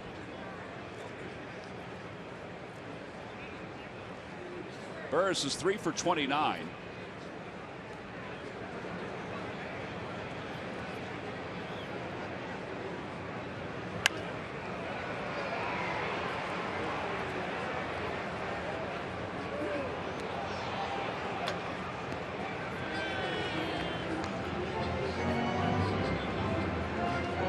Just one of those pitchers that doesn't have the stuff. There's only so much you can do. Basically pinpoint your accuracy is what you can really do. But if you have the stuff, you can get away with some mistakes from time to time, and You get away with a couple tonight. But that stuff is some kind of electric. Yeah, what did Vincent tonight was the 31 foul balls. Now, some of them were owing counts, but there were a lot of them that were late in counts. As Burris fouls it off his foot. It's 0-2.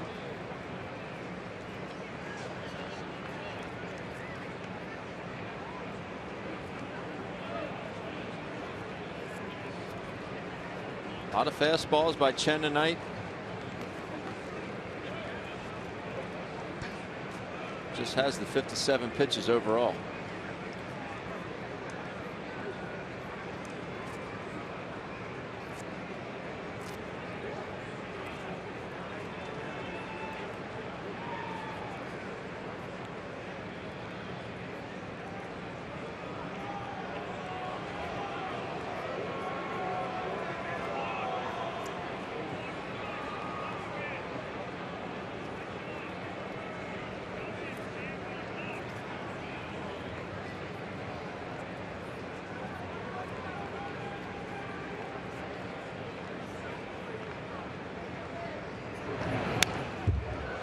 Swing there.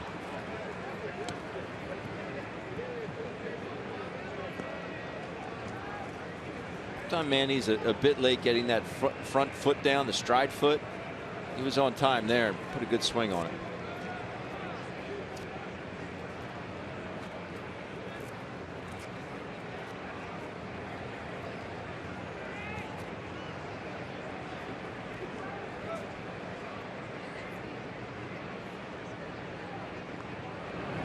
Outside, 1-2.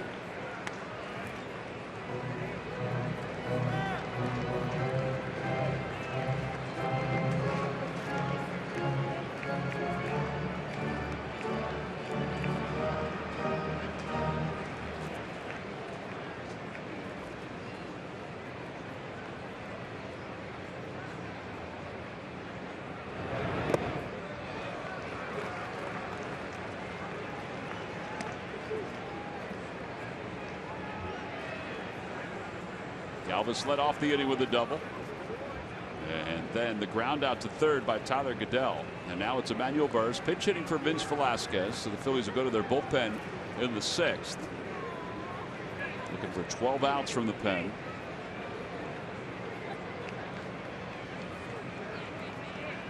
Two balls, 2 strikes to Burris.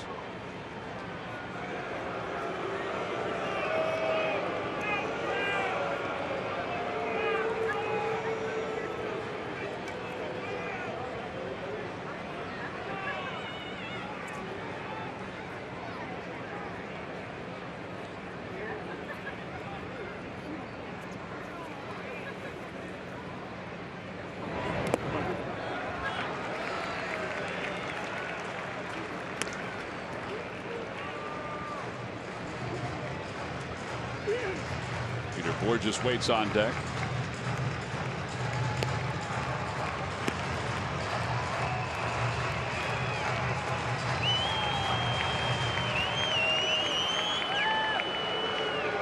And now a trip to the mound by Jeff Mathis. I think Chen was a little frustrated with himself on the last pitch.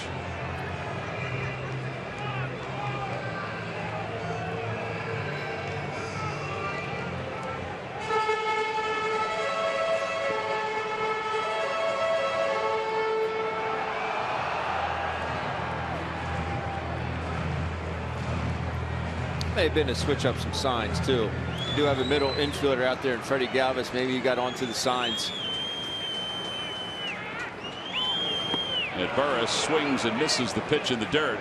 The throw goes to first. Galvis goes to third. So a strikeout throw out. And the Phillies have a base runner over at third base with 2 men down.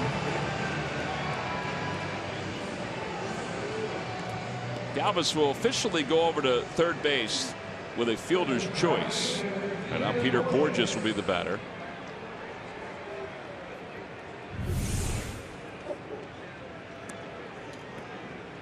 It's a good read by Freddie because he knows Mathis has to throw the ball to first base. If he doesn't, Manny's going to be first at first base and have first and second with just one out. Borges takes wide, 1 ball, no strikes. Borges first time up, struck out. One of 4 strikeouts for Chen.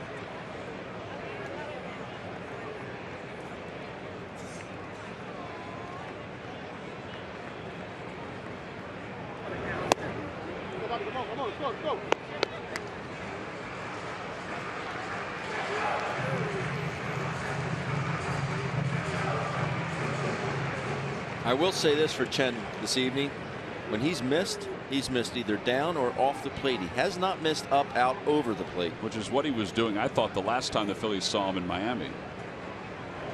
That one's a broken back floater into center field. That'll drop for a base hit.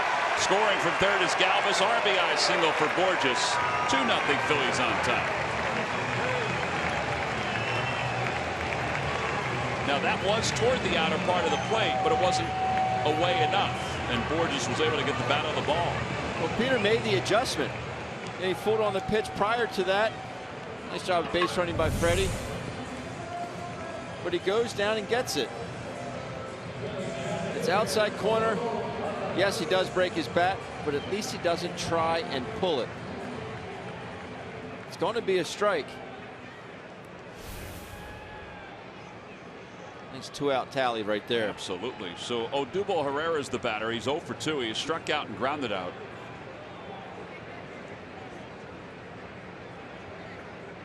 Borges has stolen 1 bag so far.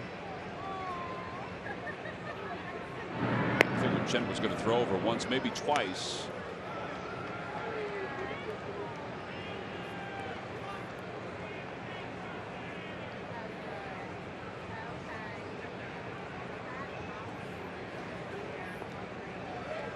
Terribly big lead over there for Peter.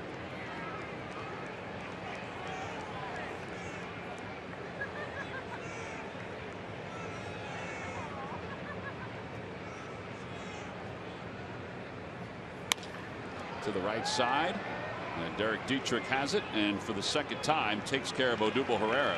Side is retired. The Phillies do get a run on a single by Borges.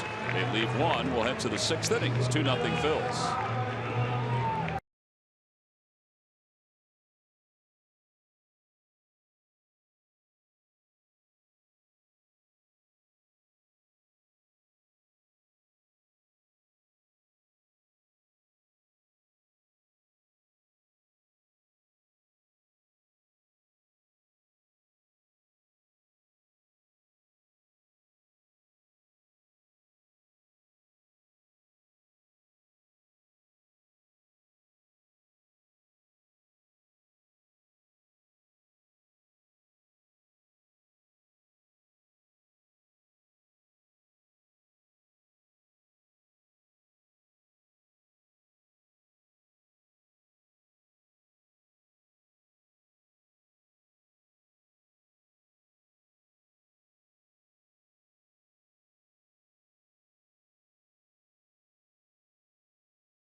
Our Independence Blue Cross Philly of the Week has made large contributions this week to the team's success.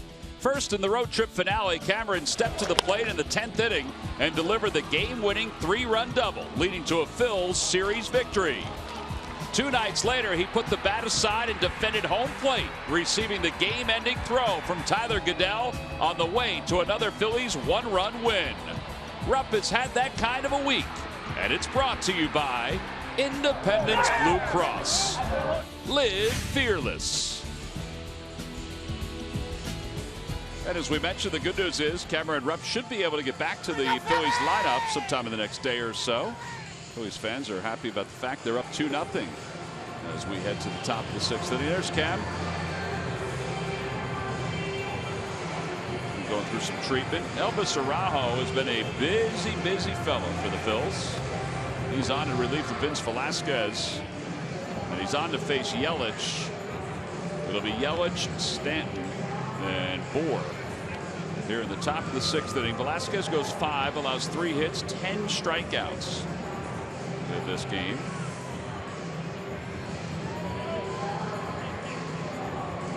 That's still really, really good for Vince, knowing he didn't have pinpoint control, but yet his stuff is still good to strike out 10 hitters in 5 innings of a lineup that I think is very good.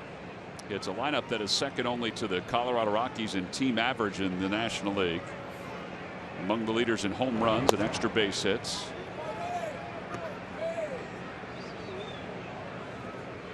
Yelich had an extra base hit his last time up, a triple.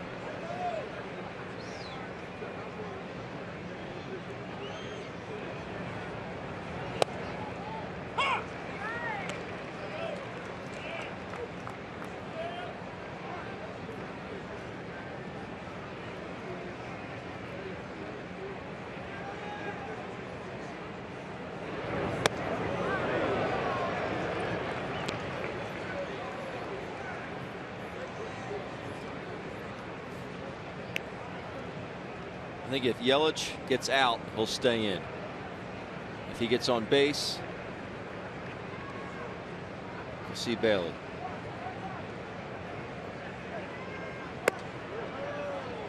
Just because thinking ahead after Stanton is Bour. Right. So you have lefty, righty, lefty.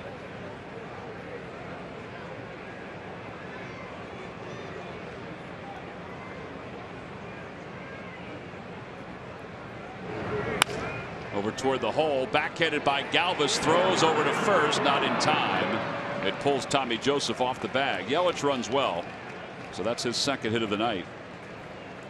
And here comes Stanton. It looks like they're going to keep him in. Larry Bowa is signaling to Cesar Hernandez where he should line up. All right, so Stanton will face Elvis Araujo. Stanton walked his last time, struck out by Velasquez his first time up.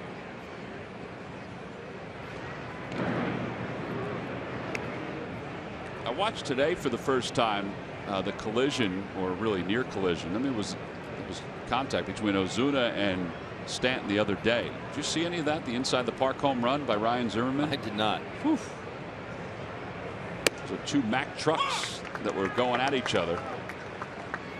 Both are fortunate that they didn't get hurt. Stanton with the lefty on the mound does not wear the guard on his helmet. Way upstairs off the glove of Ruiz. 1 ball, 1 strike. Must be a pain screwing that thing on and off all the time, huh, Tom? It's NASCAR night, Ben. They got all the tools they need here.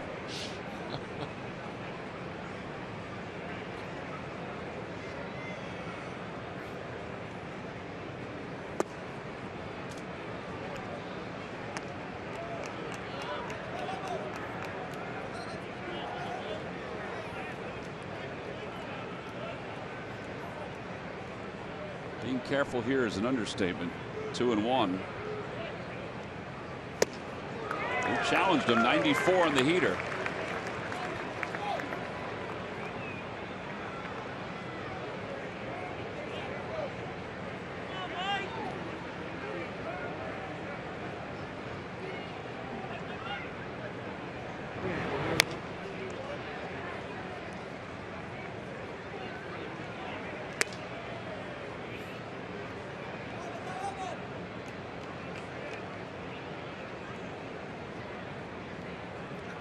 Elvis has induced 2 double plays this season.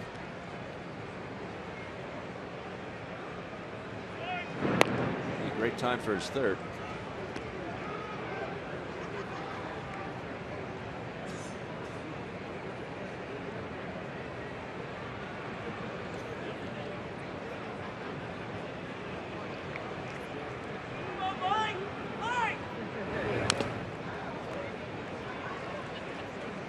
Remains 2-2 to Stanton.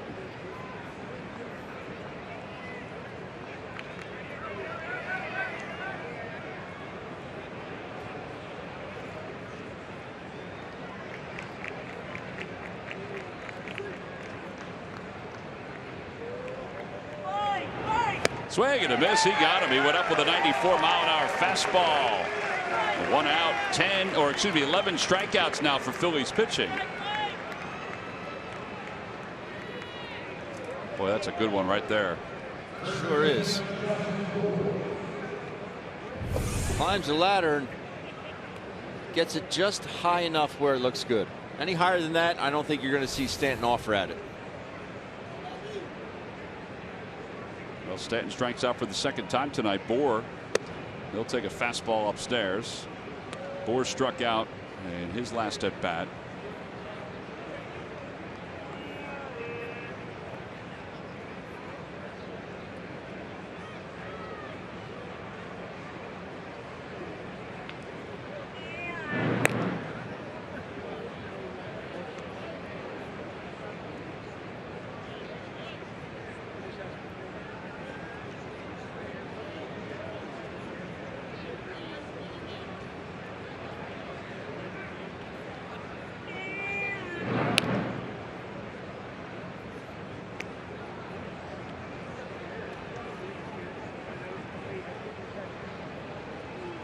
Saw Alec Asher lost a perfect game in the 7th inning.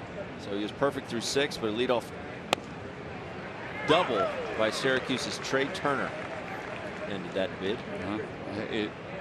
All of what he's done this year is a great sign, because last year he came up after the trade with the Rangers, didn't win a game in the big leagues. Good fastball, just couldn't get the out pitches. He's obviously gotten an out pitch down in the minor leagues. 1 ball, 1 strike to Bohr. And a liner out toward right field. Bohr just goes back and he'll make the catch. Yelich goes back to first base. 2 outs here at the top of the 6th inning. Marcell Ozuna's coming up, and Murph, a little history tonight for Carlos Ruiz, who's heading out to the mound with Pete Mackanin right now, and the fans know it. Yeah, they certainly do. They're celebrating the 1,000th game for Carlos Ruiz behind the plate for the Philadelphia Phillies. 1,000 games as a catcher, just the 4th Philly to get to that point. He joins Mike Lieberthal, Red Duin, and Bob Boone as the only other guys who have caught 1,000 games for the Phillies. So congratulations to him. The game's official, so it is 1,000 for Carlos Ruiz. Yeah, it's an outstanding honor for a guy that's meant so much to this organization and has meant so much for such a long period of time. We'll take a break. Elvis Araujo's night is done. He did a nice job, and here comes Andrew Bailey to pick it up.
Outs here in the top of the 6th. We were talking about Carlos Ruiz, guys, as we headed to break, and you know, obviously a couple of the folks in the clubhouse today before the game talking to Carlos and about the 1,000th game and about that milestone. And he was just, you know, remembering some of the memories that he has as the catcher of the Phils. Certainly the World Series being one of the biggest. But when you stop and think about, you know, the names we just mentioned, Bob Boone, of course, and Mike Lieberthal, names that guys that were around for a long, long time and enjoyed a lot of success in Phillies uniform. I think Carlos, guys, a lot of times is one of those players that when you're talking about the 2006, 7, and 8 teams, you know, he's always the 4th or 5th guy that gets mentioned. But, man, you talk about a steady presence in the clubhouse during a real terrific time of success. I think maybe one of the first people that should be pointed at is Carlos Ruiz. Absolutely. If you ask Brad Lidge about the year he was perfect, which included the save and the culmination of the 2008 World Championship, he said, I wouldn't have been perfect if it weren't for Carlos Ruiz. Just his ability to block all of his sliders. I think we heard Roy Halladay say that exact sentence as well. Well, speaking of Carlos, our cold hard fact brought to you by Clean Crisp Coors Light. The active players who have caught 1,000 games include A.J. Pierzynski. We mentioned 1,895 when we were in Atlanta. There's a fly ball to shallow left center field. Odubel Herrera says he has it, and the inning is over. So Andrew Bailey comes in and gets the only batter he needs to here in the 6th. No runs, 1 infield hit, 1 man left, and a tip of the cap to Carlos Ruiz, who's been such a special player for the Phillies and their fans since he put on that uniform.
Brought to you by Nissan. Shop ChooseNissan.com. By McDonald's. Jumpstart your morning with a hot or iced McCafe coffee. Now starting at just $1. And by Xfinity. Xfinity X1 will change the way you experience TV. On a rainy day here in the Delaware Valley, at least in the afternoon on. Cesar Hernandez will lead it off, and Cesar fouls it off against Chen. You mean from April 1st on? Well, it's NASCAR night here at Citizens Bank Park, and it didn't keep some of the NASCAR cars away. Off the hands, back to center field, base hit for Cesar. Hernandez with his first hit of the evening. Leadoff single here in the 6th. Maikel Franco, who last time hit the ball to the wall in center field, will be the batter. I jammed his first at bat. Still a good swing. His second at bat I really liked, and just missed a homer. That means he's definitely seeing the ball well off Wei and Chen.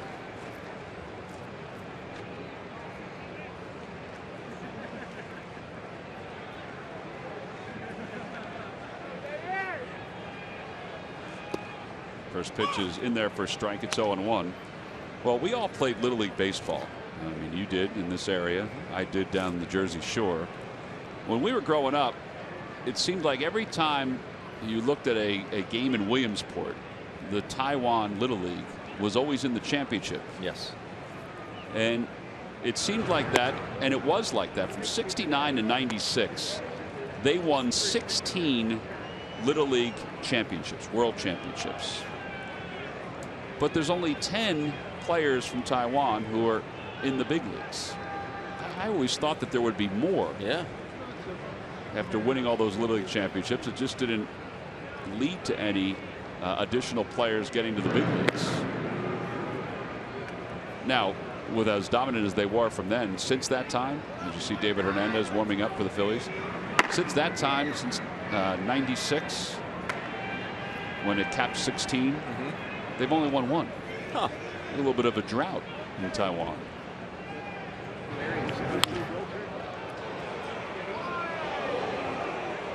One ball and 2 strikes.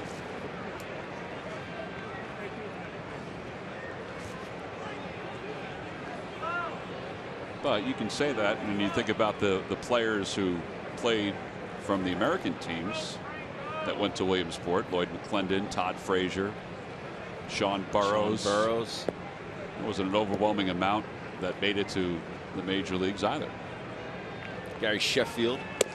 Swing and a miss, and Franco is down on strikes, 1 away. Dante Bichette is in the Yankees organization. He was there a few years ago.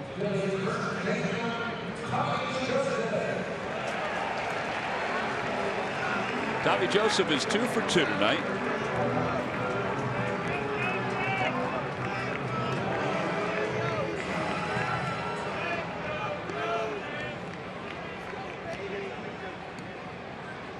Joseph homered his first time up, his first major league homer, singled his last time.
Blame Tommy for not swinging at it. Could have gone either way. Toby Basner balls it. Nothing Tommy could do with it.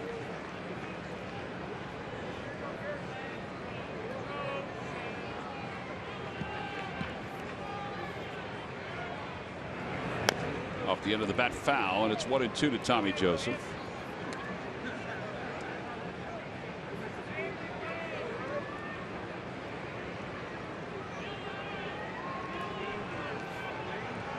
Tommy, while down at Lehigh Valley, hit .347 with 6 home runs and 17 runs batted in. He split time over at first base with Brock Stassi.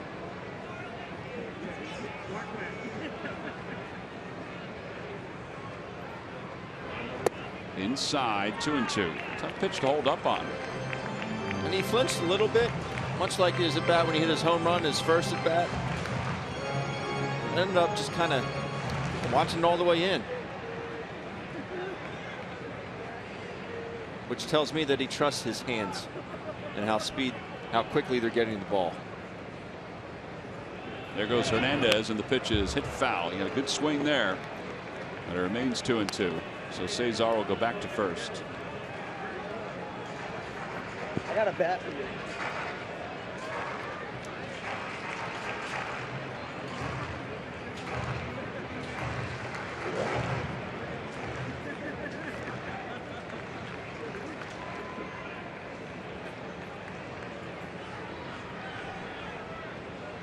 Cesar doesn't go this time. Pitches, check swing. They appeal, no swing, and it's 3-2. So you would expect he would be off and running here. 3-2, 1 man down.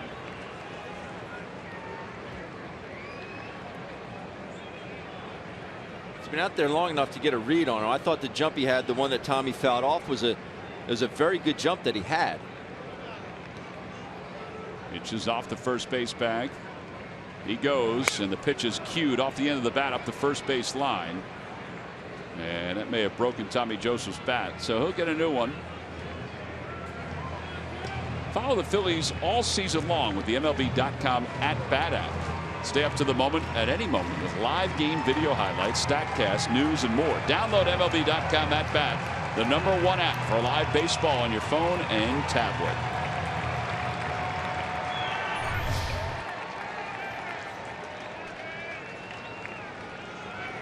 Steady diet of changeups.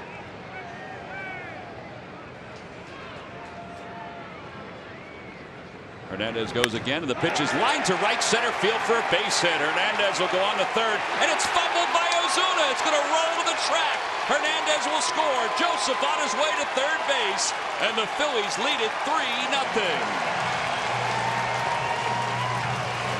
Tom, call your real estate agent, see if we can get the Josephs a house here in Philly. They're staying. What a bullet that was by Tommy. What a great at bat, period. The fastball out over the plate. Yeah, you know what? I'm just going to hit a bullet back to the middle. I'm not going to try and do too much with it. Ozuna overruns it. He gets by him. Tommy easily to third base. I was watching Tommy run. He was rolling pretty good. Well, it goes down as a single and an E8 to allow the run to score and for Joseph to get all the way to third. Carlos Ruiz with the infield in. 0 for 2. Trying to add to this 3-0 lead for the Phillies. And they throw behind Joseph, and he is safe at first base. A well-designed play. That is designed, right, Ben? It is designed, especially with where the pitch was. In this situation, I'd have to think that if Tommy can get a read, he's off. But the infield is drawn in. Mathis is out to talk to Chen. This is also giving the Marlins time to replay this to see if Tommy Joseph is out. Now they're going to ask for this to be replayed. So the third base umpire, Andy Fletcher, and Joe West, the crew chief, will come in. Tommy was shaking his head at third base there. He had his head down, talking to Sammy. He was shaking his head. So that's. I think he's back, Ben. It does look like he's back. Yeah, it's close, but it looks like Prado missed the tag initially. Tommy Joseph. Yeah, I think he's back. Yeah.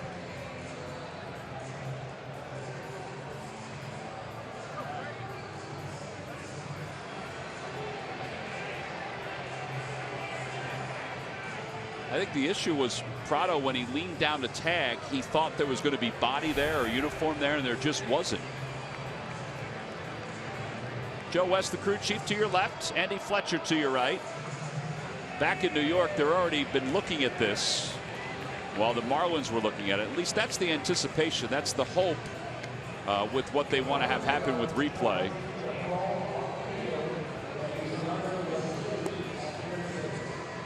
Our initial thought is that he did get back, but we will see if they see something different in New York. How many times are we going to say it, but is there enough to overturn it? I didn't see a whole lot to overturn it, but they may have a different angle in New York. Yeah, they have at their disposal our angles, which we have shown you, which are excellent as always. And they have also the angles provided by the Miami Marlins. You think they have the one from St. Louis? They'll blow it up. All safe right. at third. So Tommy Joseph safe at third.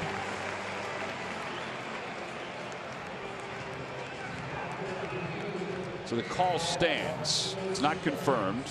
So there was not enough evidence to overturn the initial call. Here's a closer look. Look how tight it is. Now Prado right there makes contact, I think, unless it's an illusion. But Tommy Joseph's hand was on the bag. It was. Carlos lifts it foul, 0-2. A minute 33 seconds. That's tolerable as far as review goes.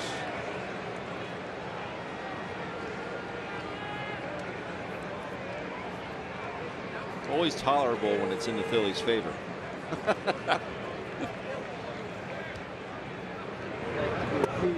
And did Carlos go around? He did. He was walking away, and then they appealed it. 6 strikeouts for Chen.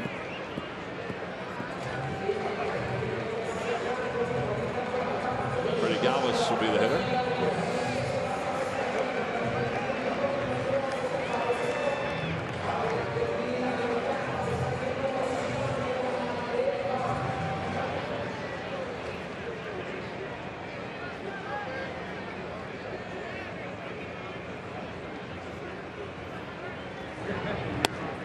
Outside. By the way, while we have a moment, a friend of yours, Ben, is celebrating her 100th birthday. Yesterday, yes. Oh, yesterday. It was yesterday, yes. Well, we apologize that we're tardy with our wishes for Rose Liat. Down the right field line, 100 years young. As Stanton comes over, slides, and makes the catch. And he may have hurt himself coming up limping. He did it the right way by sliding and kind of braced himself, but his ankle got caught under the padding. Phillies do get a run on the error by Marcell Ozuna. We'll go to the 7th. It's 3-0 Phils.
Time now for your Delaware Valley Honda Dealers game summary. Phillies lead at 3-0 as we go to the top of the 7th inning. Single runs in the 2nd, 5th, and 6th. The one of the 6th was an unearned run.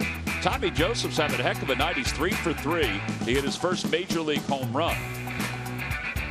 Vince Velasquez went 5 innings, 5 powerful innings, 10 strikeouts. And now David Hernandez will be the 4th pitcher used by the Phillies as we go to the top of the 7th, facing Adeiny Hechavarria. Back toward the middle and a base hit to start the 7th inning for Hechavarria, who came into this ball game hitting .352 at Citizens Bank Park. That is something. .352 at Citizens Bank Park, and that is something. For his career, he is a .258 hitter, so nearly 100 points higher. Jeff Mathis is 0 for 2 with a couple strikeouts. Fastball runs outside. 1 ball, no strikes.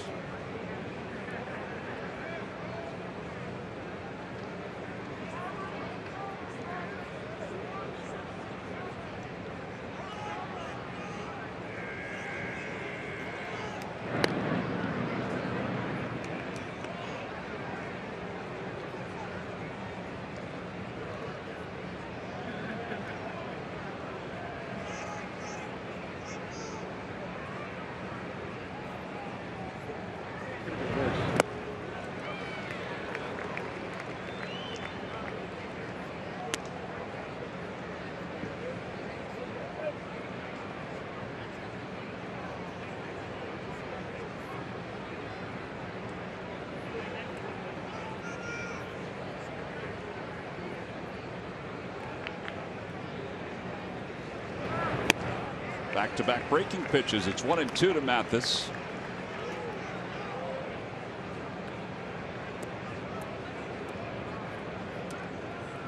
Todd Mattingly deciding to have Mathis catch tonight so he can have Real Muto catch tomorrow as day game. Figured he was going to catch one of the 2 ball games. Swing and a miss. 3 strikeouts for Mathis tonight. 12 strikeouts overall for Phillies pitching.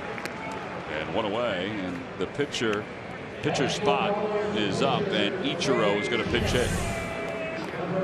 There's another slider. We're going to throw a 0-2 pitch. Chooch, get that hand out of there.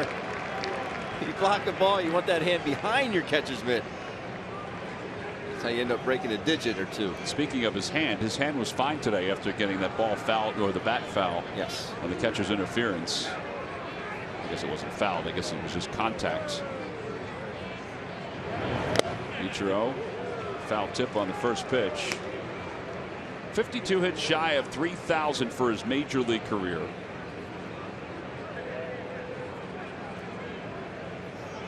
If he doesn't get it this year, you think he comes back, or do you think it's that big of a deal for him? I think it is that big a deal. A bloop back of third. Galvis on the run. He can't get there. 2,949 hits now for Ichiro, and he'll take every one of them. I guess you're right. I guess if you think about what he means in Japan and what he obviously has meant to Major League Baseball with the Seattle Mariners and the Yankees, and of course now with the Marlins, it would be a shame that if he left the game without 3,000 major league hits.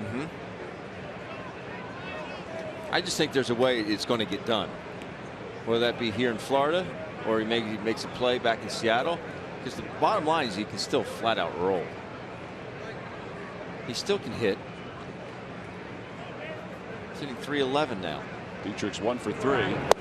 Fastball on, it's 0-1. Plays a very good outfield. Still very strong, accurate arm.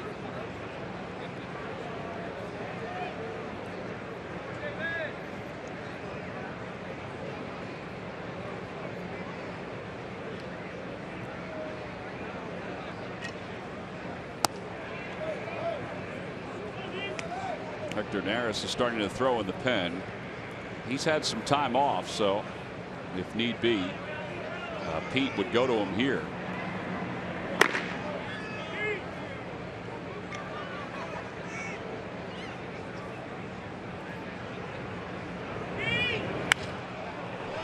And now it's 1-2 to Dietrich.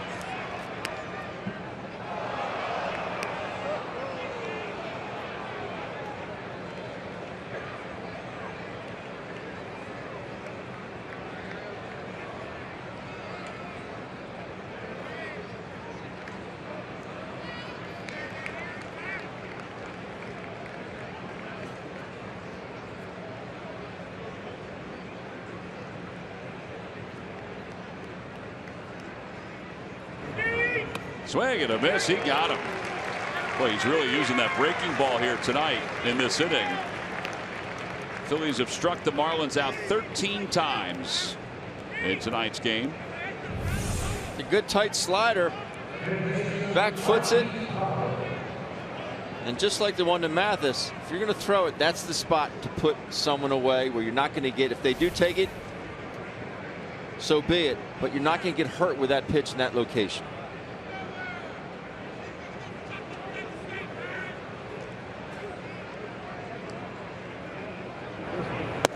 Prado takes low and away.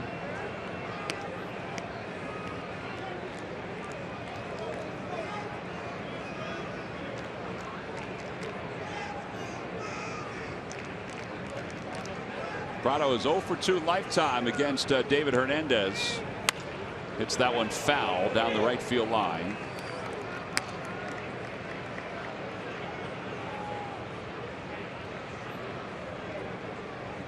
That's right. Thank you very much.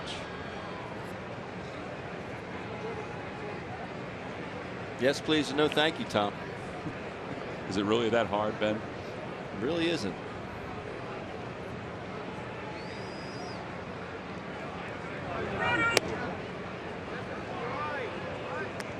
That one kind of saucered up. It's 2-1. Yelich is on deck.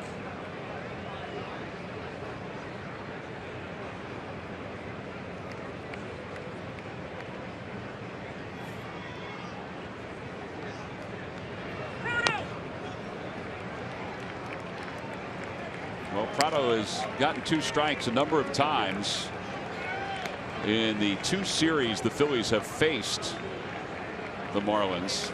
It doesn't really matter. Yes, he did strike out earlier in this ball game, but he is an excellent 2-strike hitter. At least he seems to be against the Phils. 2-2. Check swing, 3 balls, 2 strikes, so the runners will be off. No surprise David went with that breaking ball again after having gotten Mathis and then Dietrich. The runners will be off. And Prado hitting .338 with 2 strikes. Runners go, and a pitch is swung on and foul tipped. Ruiz hangs on. Side is retired. Hernandez strikes out the side. No runs, 2 hits, 2 men left. Time to stretch here in Philadelphia.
A lot of anticipation to see who the Sixers take with the #1 overall pick. Maybe they can get as lucky as they did when they picked Allen Iverson #1 overall. 3-0 Phils as we go to the bottom of the 7th. Time now for our GMC Precision plays of the game. So this was back in the 1st inning, and with runners on 2nd and 3rd and nobody out, they get Yelich, they get Stanton, and they got Moore. That really was a way to set that game up. Able to get out of that 2nd and 3rd, nobody out, able to find a way to get out of that. That is your GMC Precision plays of the game. And now we talk about that. There was a chance for the Marlins to score a run on the double that was hit. There was a chance for them to score the run on that hot shot to shortstop. They weren't able to do so. Here's Dustin McGowan, who pitched last year for the Phils in 14 games. He was 1-2. An ERA over 6. He's on for the Marlins, and he will face Tyler Goodell. The pitcher's spot, David Lowe is out as in the on-deck circle. And then Peter Borges. And Goodell hits it sharply, but right at Martin Prado. It was a line drive that was caught out of the air. He still threw it over to first. Just to make sure. Just to make sure. Maybe his arm wasn't loose yet from in between. I wanted to see if the umpires bid on it, though, but they didn't. Third base umpire called him out, so the first base umpire did not signal.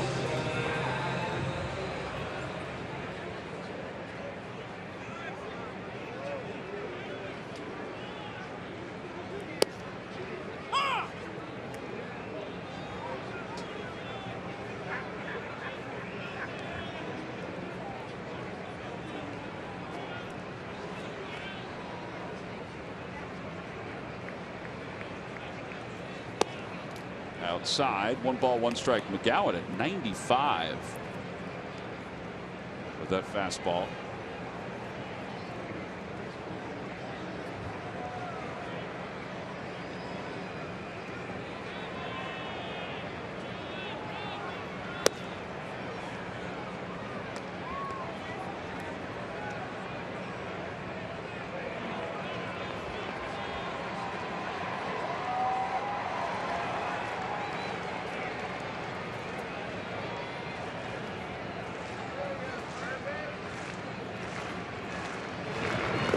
Swing and a miss, and Lowe is struck out. They'll finish off the strikeout with a toss to first.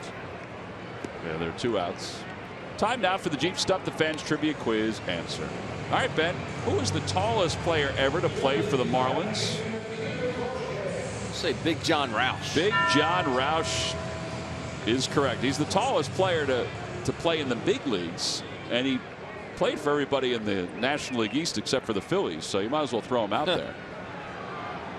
Actually, I'm lying. I don't think he played for the Braves either, but it seemed like he was with everybody. Peter Bourjos, the hitter. I remember we were up in Toronto, and he went off on an umpire to the point where his jersey was ripped off his body, and he had to be held back. Tough guy to hold back. He was irritable, huh? That day he was.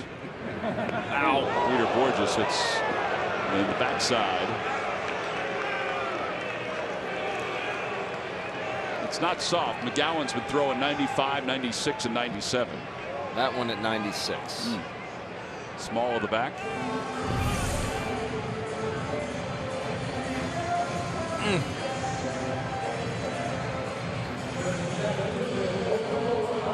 That smarts. Justin, you know how much that hurt? Well, it hurts a lot. But I'm not going to show it because I don't want to give McGowan that satisfaction. I'd show it.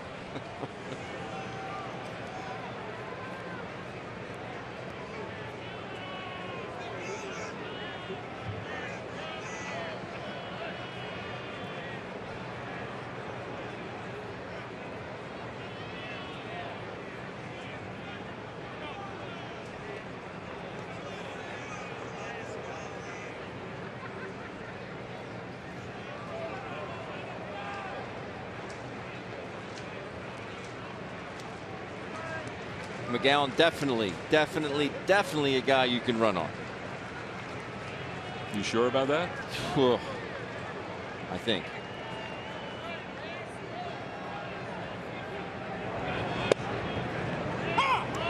He does have the leg kick. Last year with the Phillies, he was getting to the mid-90s.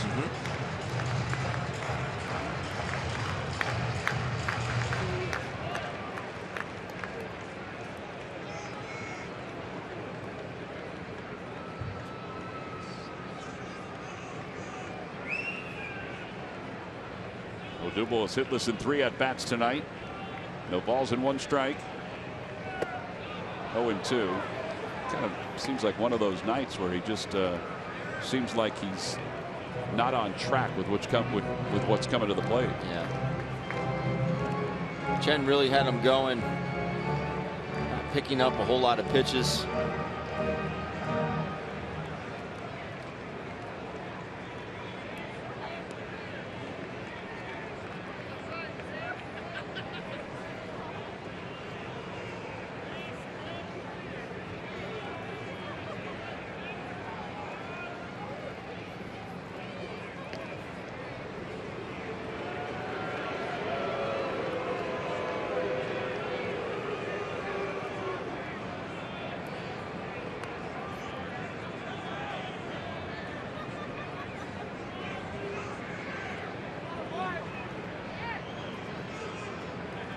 Fanatic is wondering where the speed up rules are.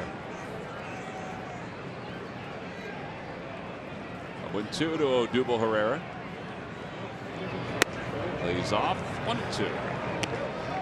Phillies will play one more against the Marlins tomorrow afternoon. It's a Citizens Bank Business Person Special. It's Weather Education Day here at the ballpark. More than 11,000 kids will be here. Folks from NBC 10's weather team will be here too. And then an off day, and Friday the Braves come to town.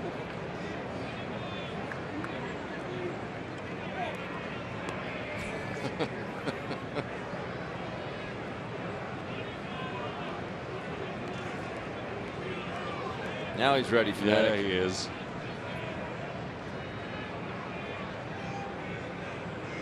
Runner goes, pitches outside, throw to second by Mathis, not in time.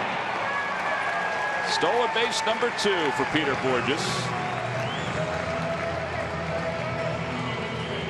Definitely a guy you can run on, Tom. You seem sure of it.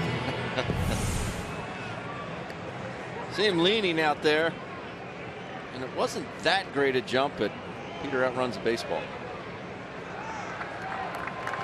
But He'll let you know. Yeah, he feels like he had everything to do with it.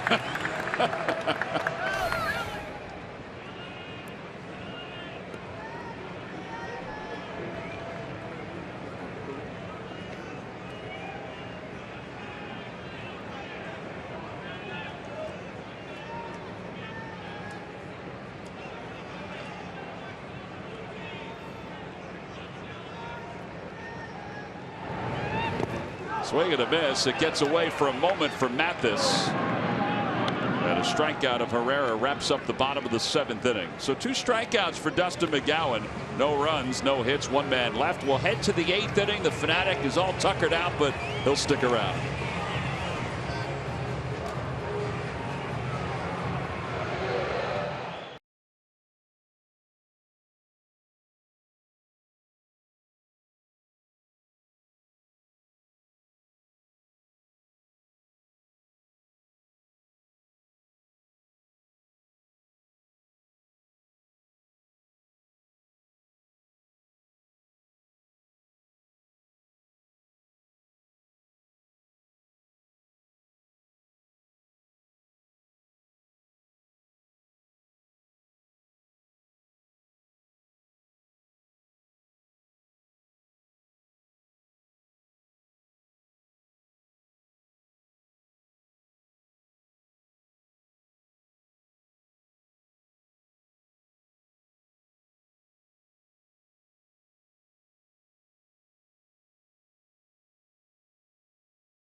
Baseball is brought to you by the Pennsylvania Lottery's new instant game, Pennsylvania Millions. Players must be 18 or older. Please play responsibly.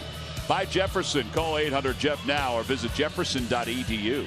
And by Toyota. Get a great deal on your favorite Toyota during the Toyota Time sales event. Toyota, let's go places. Top of the 8th inning, where we're going to head now is back to the Phillies bullpen, and Hector Neris will be the new pitcher. Neris will come on to try to pitch a scoreless 8th inning. 1.57 ERA. Nice job by David Hernandez, who struck out the side in the 7th. Not in order. He did allow a couple hits. Nice job by Elvis, Andrew, and David so far. True. I mean, the bullpen has been excellent. First pitch to Yelich is a hit foul.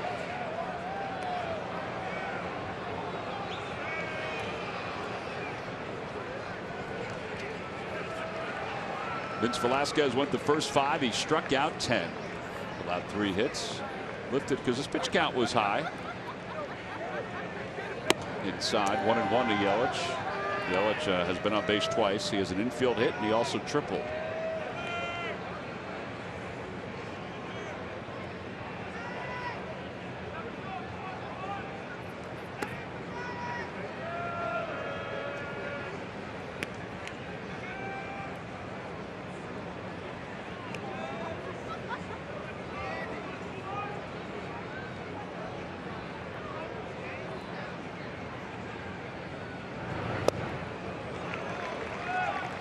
How the split would be since he's had a few days off.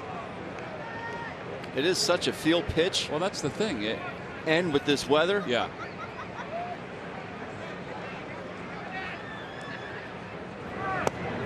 He throws it again. 3 balls, 2 strikes.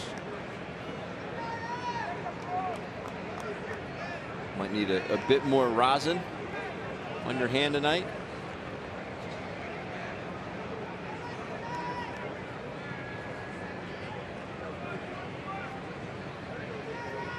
Strike 3 called. He came back with a 93-mile-an-hour fastball. And Hector showing a little swagger as he comes off the mound. That pitch is just, Yelich, you can't tell me Yelich was not looking for a splitter right there. You know the percentages. You know that's his out pitch. But if he can continuously dot that fastball in, out, up, and down, he's going to get a lot of called third strike looking. 15 strikeouts now for the Phils as Giancarlo takes inside. Stanton's 0 for 2. He has struck out twice. The one hit is the home run for Stanton that went nearly 500 feet on a split down in Miami. That one is hit above our heads and it shoots back down. There are not many baseballs that go above our heads. No, they're not.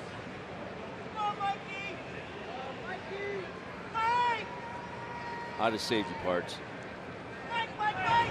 You think I would have needed help? I probably would have. You get older, your eyesight isn't as sharp. I thought if you got older, you just got colder. Oh, off the facing of the upper deck.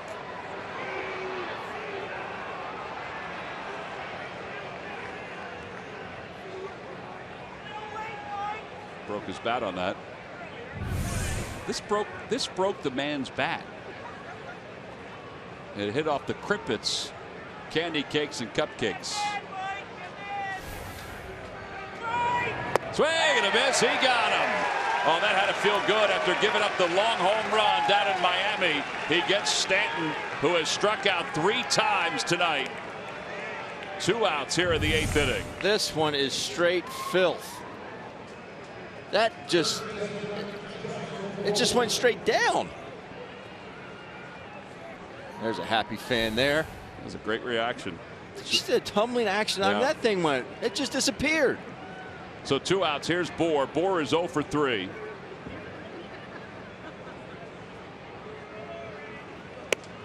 On the outside corner with 93.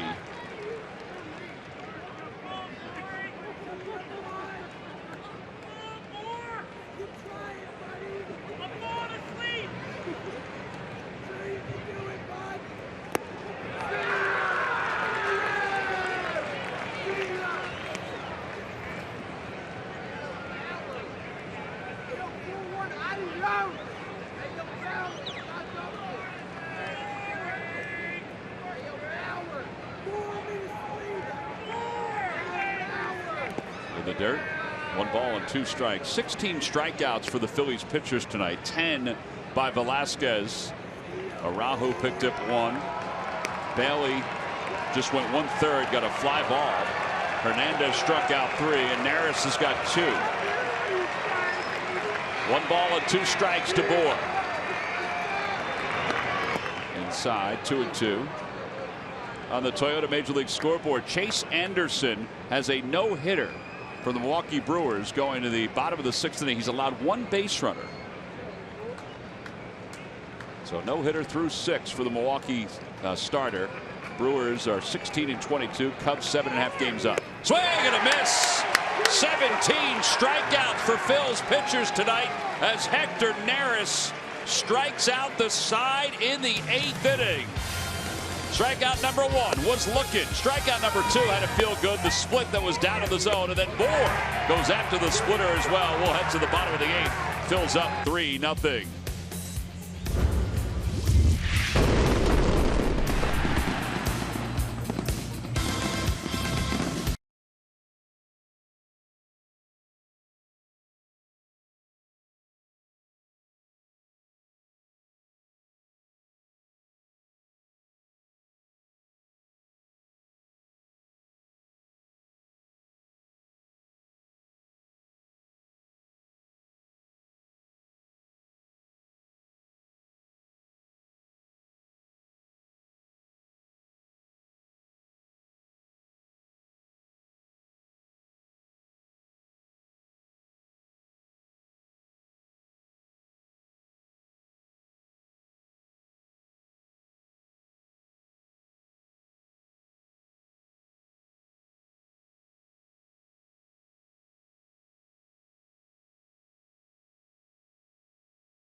Bottom of the 8th inning, Phillies lead at 3-0 as Cesar Hernandez leads it off. Takes low, 1-0.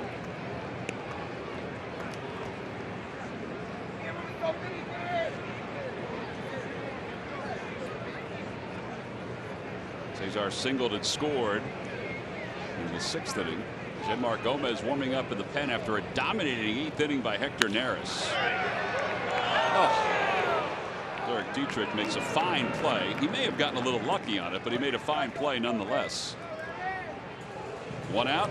Let's check in with Greg Murphy. Murph, what's going on around baseball? Well, it's time for our greater coverage of baseball presented by T-Mobile, and we're talking Rangers Blue Jays today. Why? Well, the punishments have been handed down, and there they are. No real big surprises. Of course, Rougned Odor is going to get 8 games for landing that punch to the chin of Jose Bautista. You see some of the other suspensions as well. 1 game for Andrews. Chavez got 3 games because he threw a batter after being warned. John Gibbons also got 3 games because he returned to the field after already being ejected out of that game. It was ugly all the way around. But of course, all of those can be appealed, except for Gibbons. He can't appeal his, but the players can appeal theirs. So we'll wait and see how many they finally end up with. But 8 games for Odor, which I think, guys, is what everyone pretty much expected. So.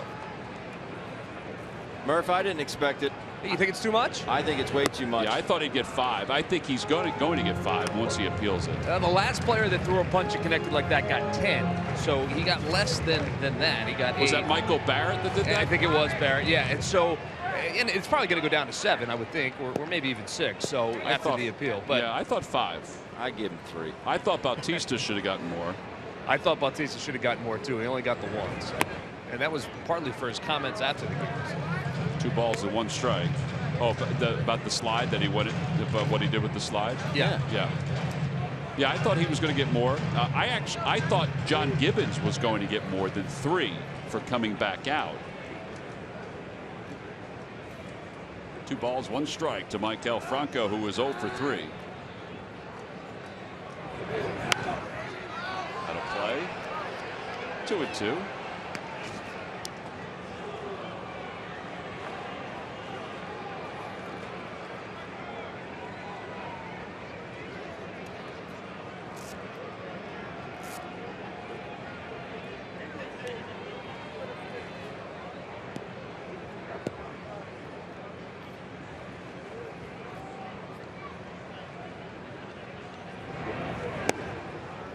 Low 3-2.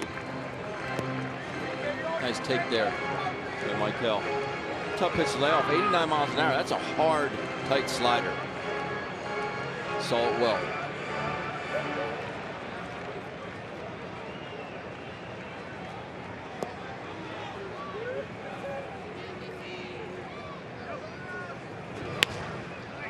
Over toward the hole, cut off by Prado. Throw dug out by Justin Bour. Well, in case you haven't seen it, and it's been all over the place, Matt Bush, who was just fined, he was not suspended. He was just fined. He hit Bautista. Here's the play. Bautista slides late, and he said he did do it on purpose, as Murph alluded to. And then this is when all heck broke loose. Now, the punch was already thrown at that point. There's the late slide. Here's the punch. Bautista, bam. Got him. I saw the Barrett-Pierzynski fight today, which is what we were talking about, that it was 10 games. I didn't think Pierzynski did anything wrong in that altercation. You were a catcher. I don't know if you agreed or not. But that was a similar punch. Barrett hit Pierzynski. Yes. Odor did try and take Bautista's head off with that throw. Yes, he did. But that's what middle infielders are taught, aren't they? To throw it. He knew he was coming to get him. Oh, yeah. Well, yeah. Well, when he slid that late. Murph said, though, that Bautista said that he did that on purpose, which is why he got 1. That's why I thought he should have gotten more than 1. Right. 1 ball, 1 strike. And Joseph fouls it back. It's 1-2. Tommy Joseph is 3 for 3. His first major league home run. He's also singled twice. One of those singles led to the 3rd run for the Phils. He broke his home run bat in his last at bat.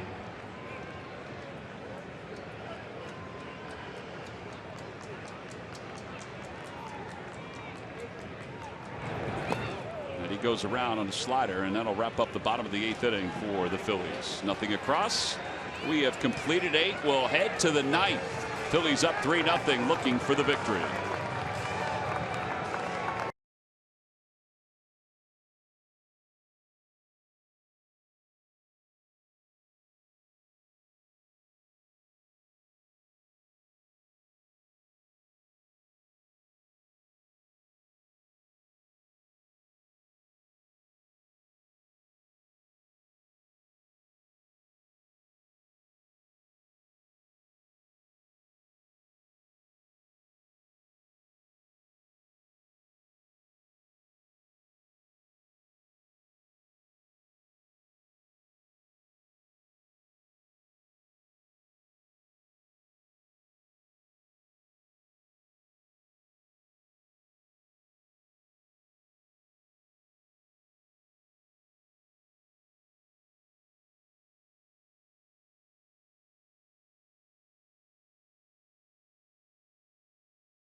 Time now for a Hyundai defensive plays of the game. Both by Giancarlo Stanton. This one here extends himself. Make a good sliding catch, moving to his right, and then this off the bat of Freddie Galvis. Senses the track, knows where the fence is, goes into a slide again, catches the ball in foul territory. For play number 2, Giancarlo Stanton is your Hyundai defensive plays of the game, brought to you by your local Hyundai dealers. Well, as we go to the top of the 9th inning, the Phils, who have lost the last 2 games, trying to end that brief streak, and they'll turn it over to their closer, the major league leader in saves, Jeanmar Gomez. He's also the major league leader in games finished. He's finished 19, 14 saves, and a 2-1 record, and he will face Marcell Ozuna. Marcell is 0 for 2. He's got a 16-game hit streak on the line.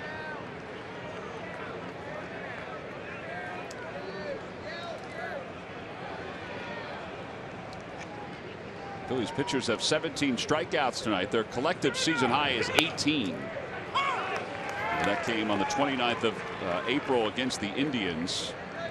Adam Morgan had 7 that day. Bailey had 4. Neris had 3, just like tonight. Hernandez had 4. Hernandez has 3 in tonight's game.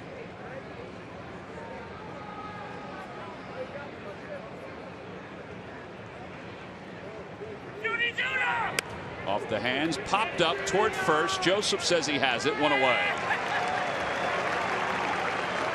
Boy, that was a wicked pitch, wasn't it? It was. You get a big, strong man like Marcell Ozuna to hit a baseball about 50, 60 feet off the ground. Oh, jam. Every time the Phillies pitchers retire, the opposition 1, 2, 3. Comcast will make a contribution to Phillies charities. They've done it 3 times tonight. Phillies baseball is brought to you by Xfinity. Xfinity X1 will change the way you experience TV. 1 away. Danny Echeverria, the batter, he's 1 for 3, and he takes a little low. It's 1-0. It's kind of interesting, you know, each and every series we're asked by the opposing team's broadcasters if they haven't seen the Phillies closer before. They ask, well, what does he throw? Because most closers will throw fastball and one other pitch, a trick pitch. And we say fastball, cutter, changeup. What else? We miss anything? Well, he said he's messing around with that split. With a split. Yep. So the conversation usually ends real quick, but then you have to keep it going because Gomez is such a different closer. He's a guy, and we told Al later this yesterday, he's a guy that has to throw all 4 pitches. A line drive base hit by Echeverria as it skids out toward Tyler Goeddel. 1 out single. Following the ball game, Ricky Pitalico will chat about Vince Velasquez's strong outing tonight. His 5 innings and 10 strikeouts, even though it was a little short. Plus, we'll hear reactions from Pete Mackanin and from the ball club. Only on Cure Auto Insurance presents Phillies Postgame Live.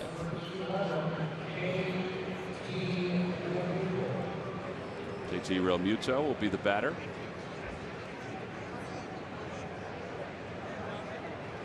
Pinch hitting tonight.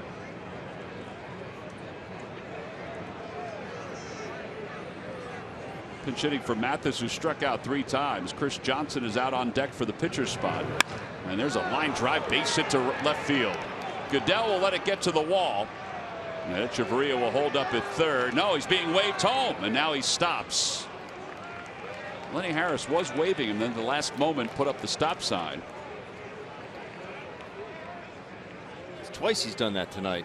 Once in the first inning with Derek Dietrich, and now with Echeverria. Well, it's a double that brings the tying run to the plate. No, stay there. I actually think he was waving. I think Echeverria stopped himself. If he would have run into an out there at home plate, whew, you'd see one hot manager in Don Mattingly.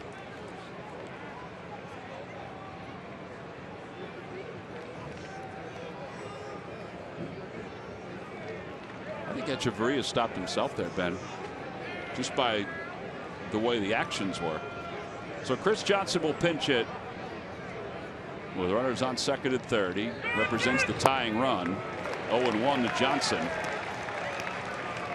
Johnson hitting .222. He does have a home run.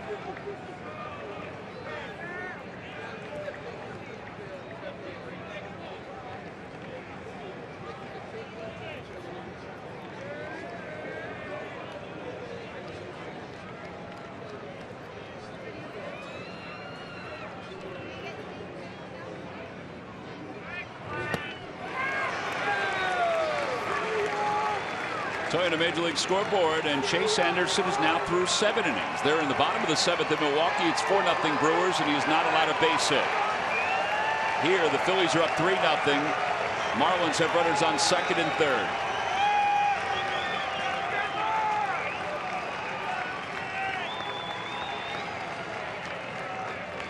Gomez is ready to go, and the 0-2 pitch in the dirt, and it's 1-2.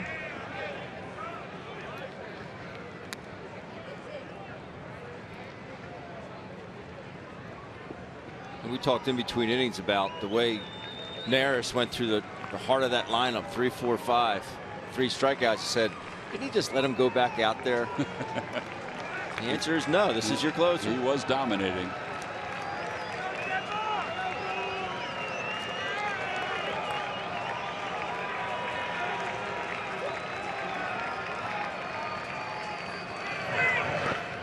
Doesn't bite. It's 2-2. This is a pitch where you really, really want to make it happen right here. 2-2. You don't want to go full count.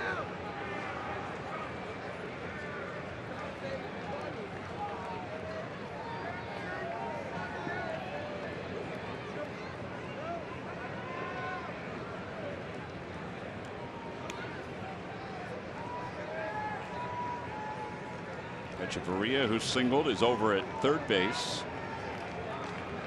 And Realmuto, who doubled, is at second.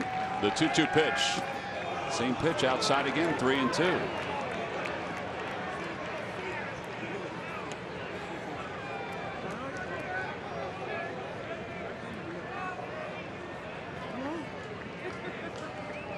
That's Derek Dietrich on deck.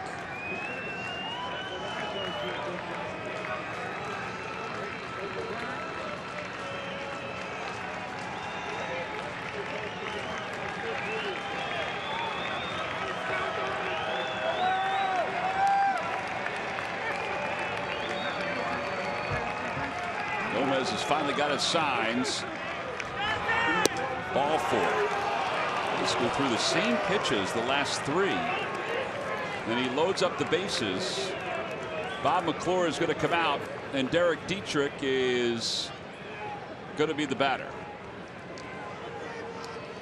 It's not often that Genmar this year has run into problems in these save situations. He has the one blown save,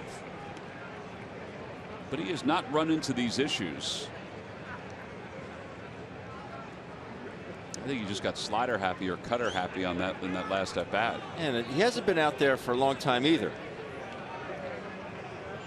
It's been quite a few days, and he was a guy that was getting lots of work. Obviously, the reason Pete Mackanin had to basically sit out Hector Neris and Genmar Gomez for a game.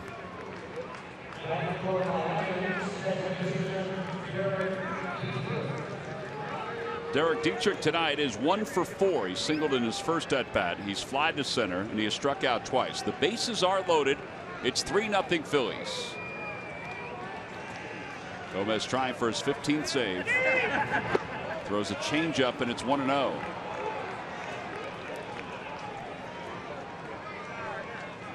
Seems like he's pitching away from contact, and that's not his MO. Not this year. It's not. No.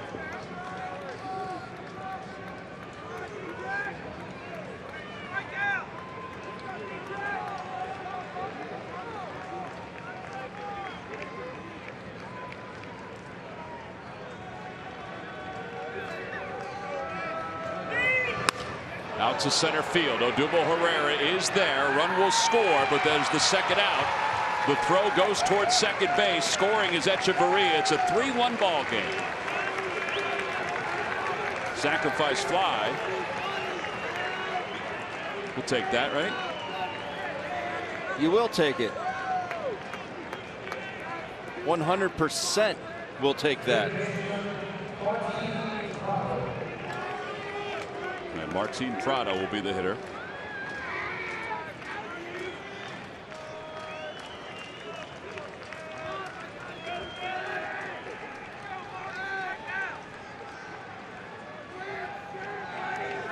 Prado has struck out twice tonight. He's also picked up a double.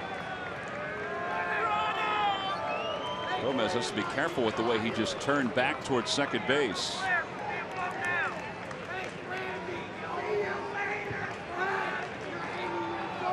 Phillies pitchers have 17 strikeouts tonight.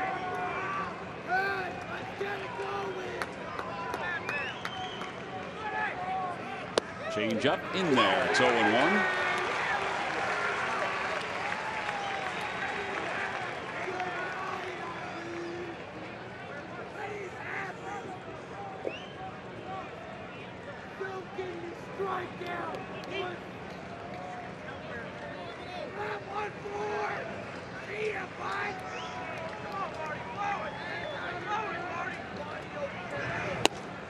Just a bit outside. That's a good spot. Hey. That's been a strike tonight some of the time. And now it's 1 ball and 1 strike. Take a look over the top. That's a bit outside. Yeah. It's close. It's a great camera shot. It is cool.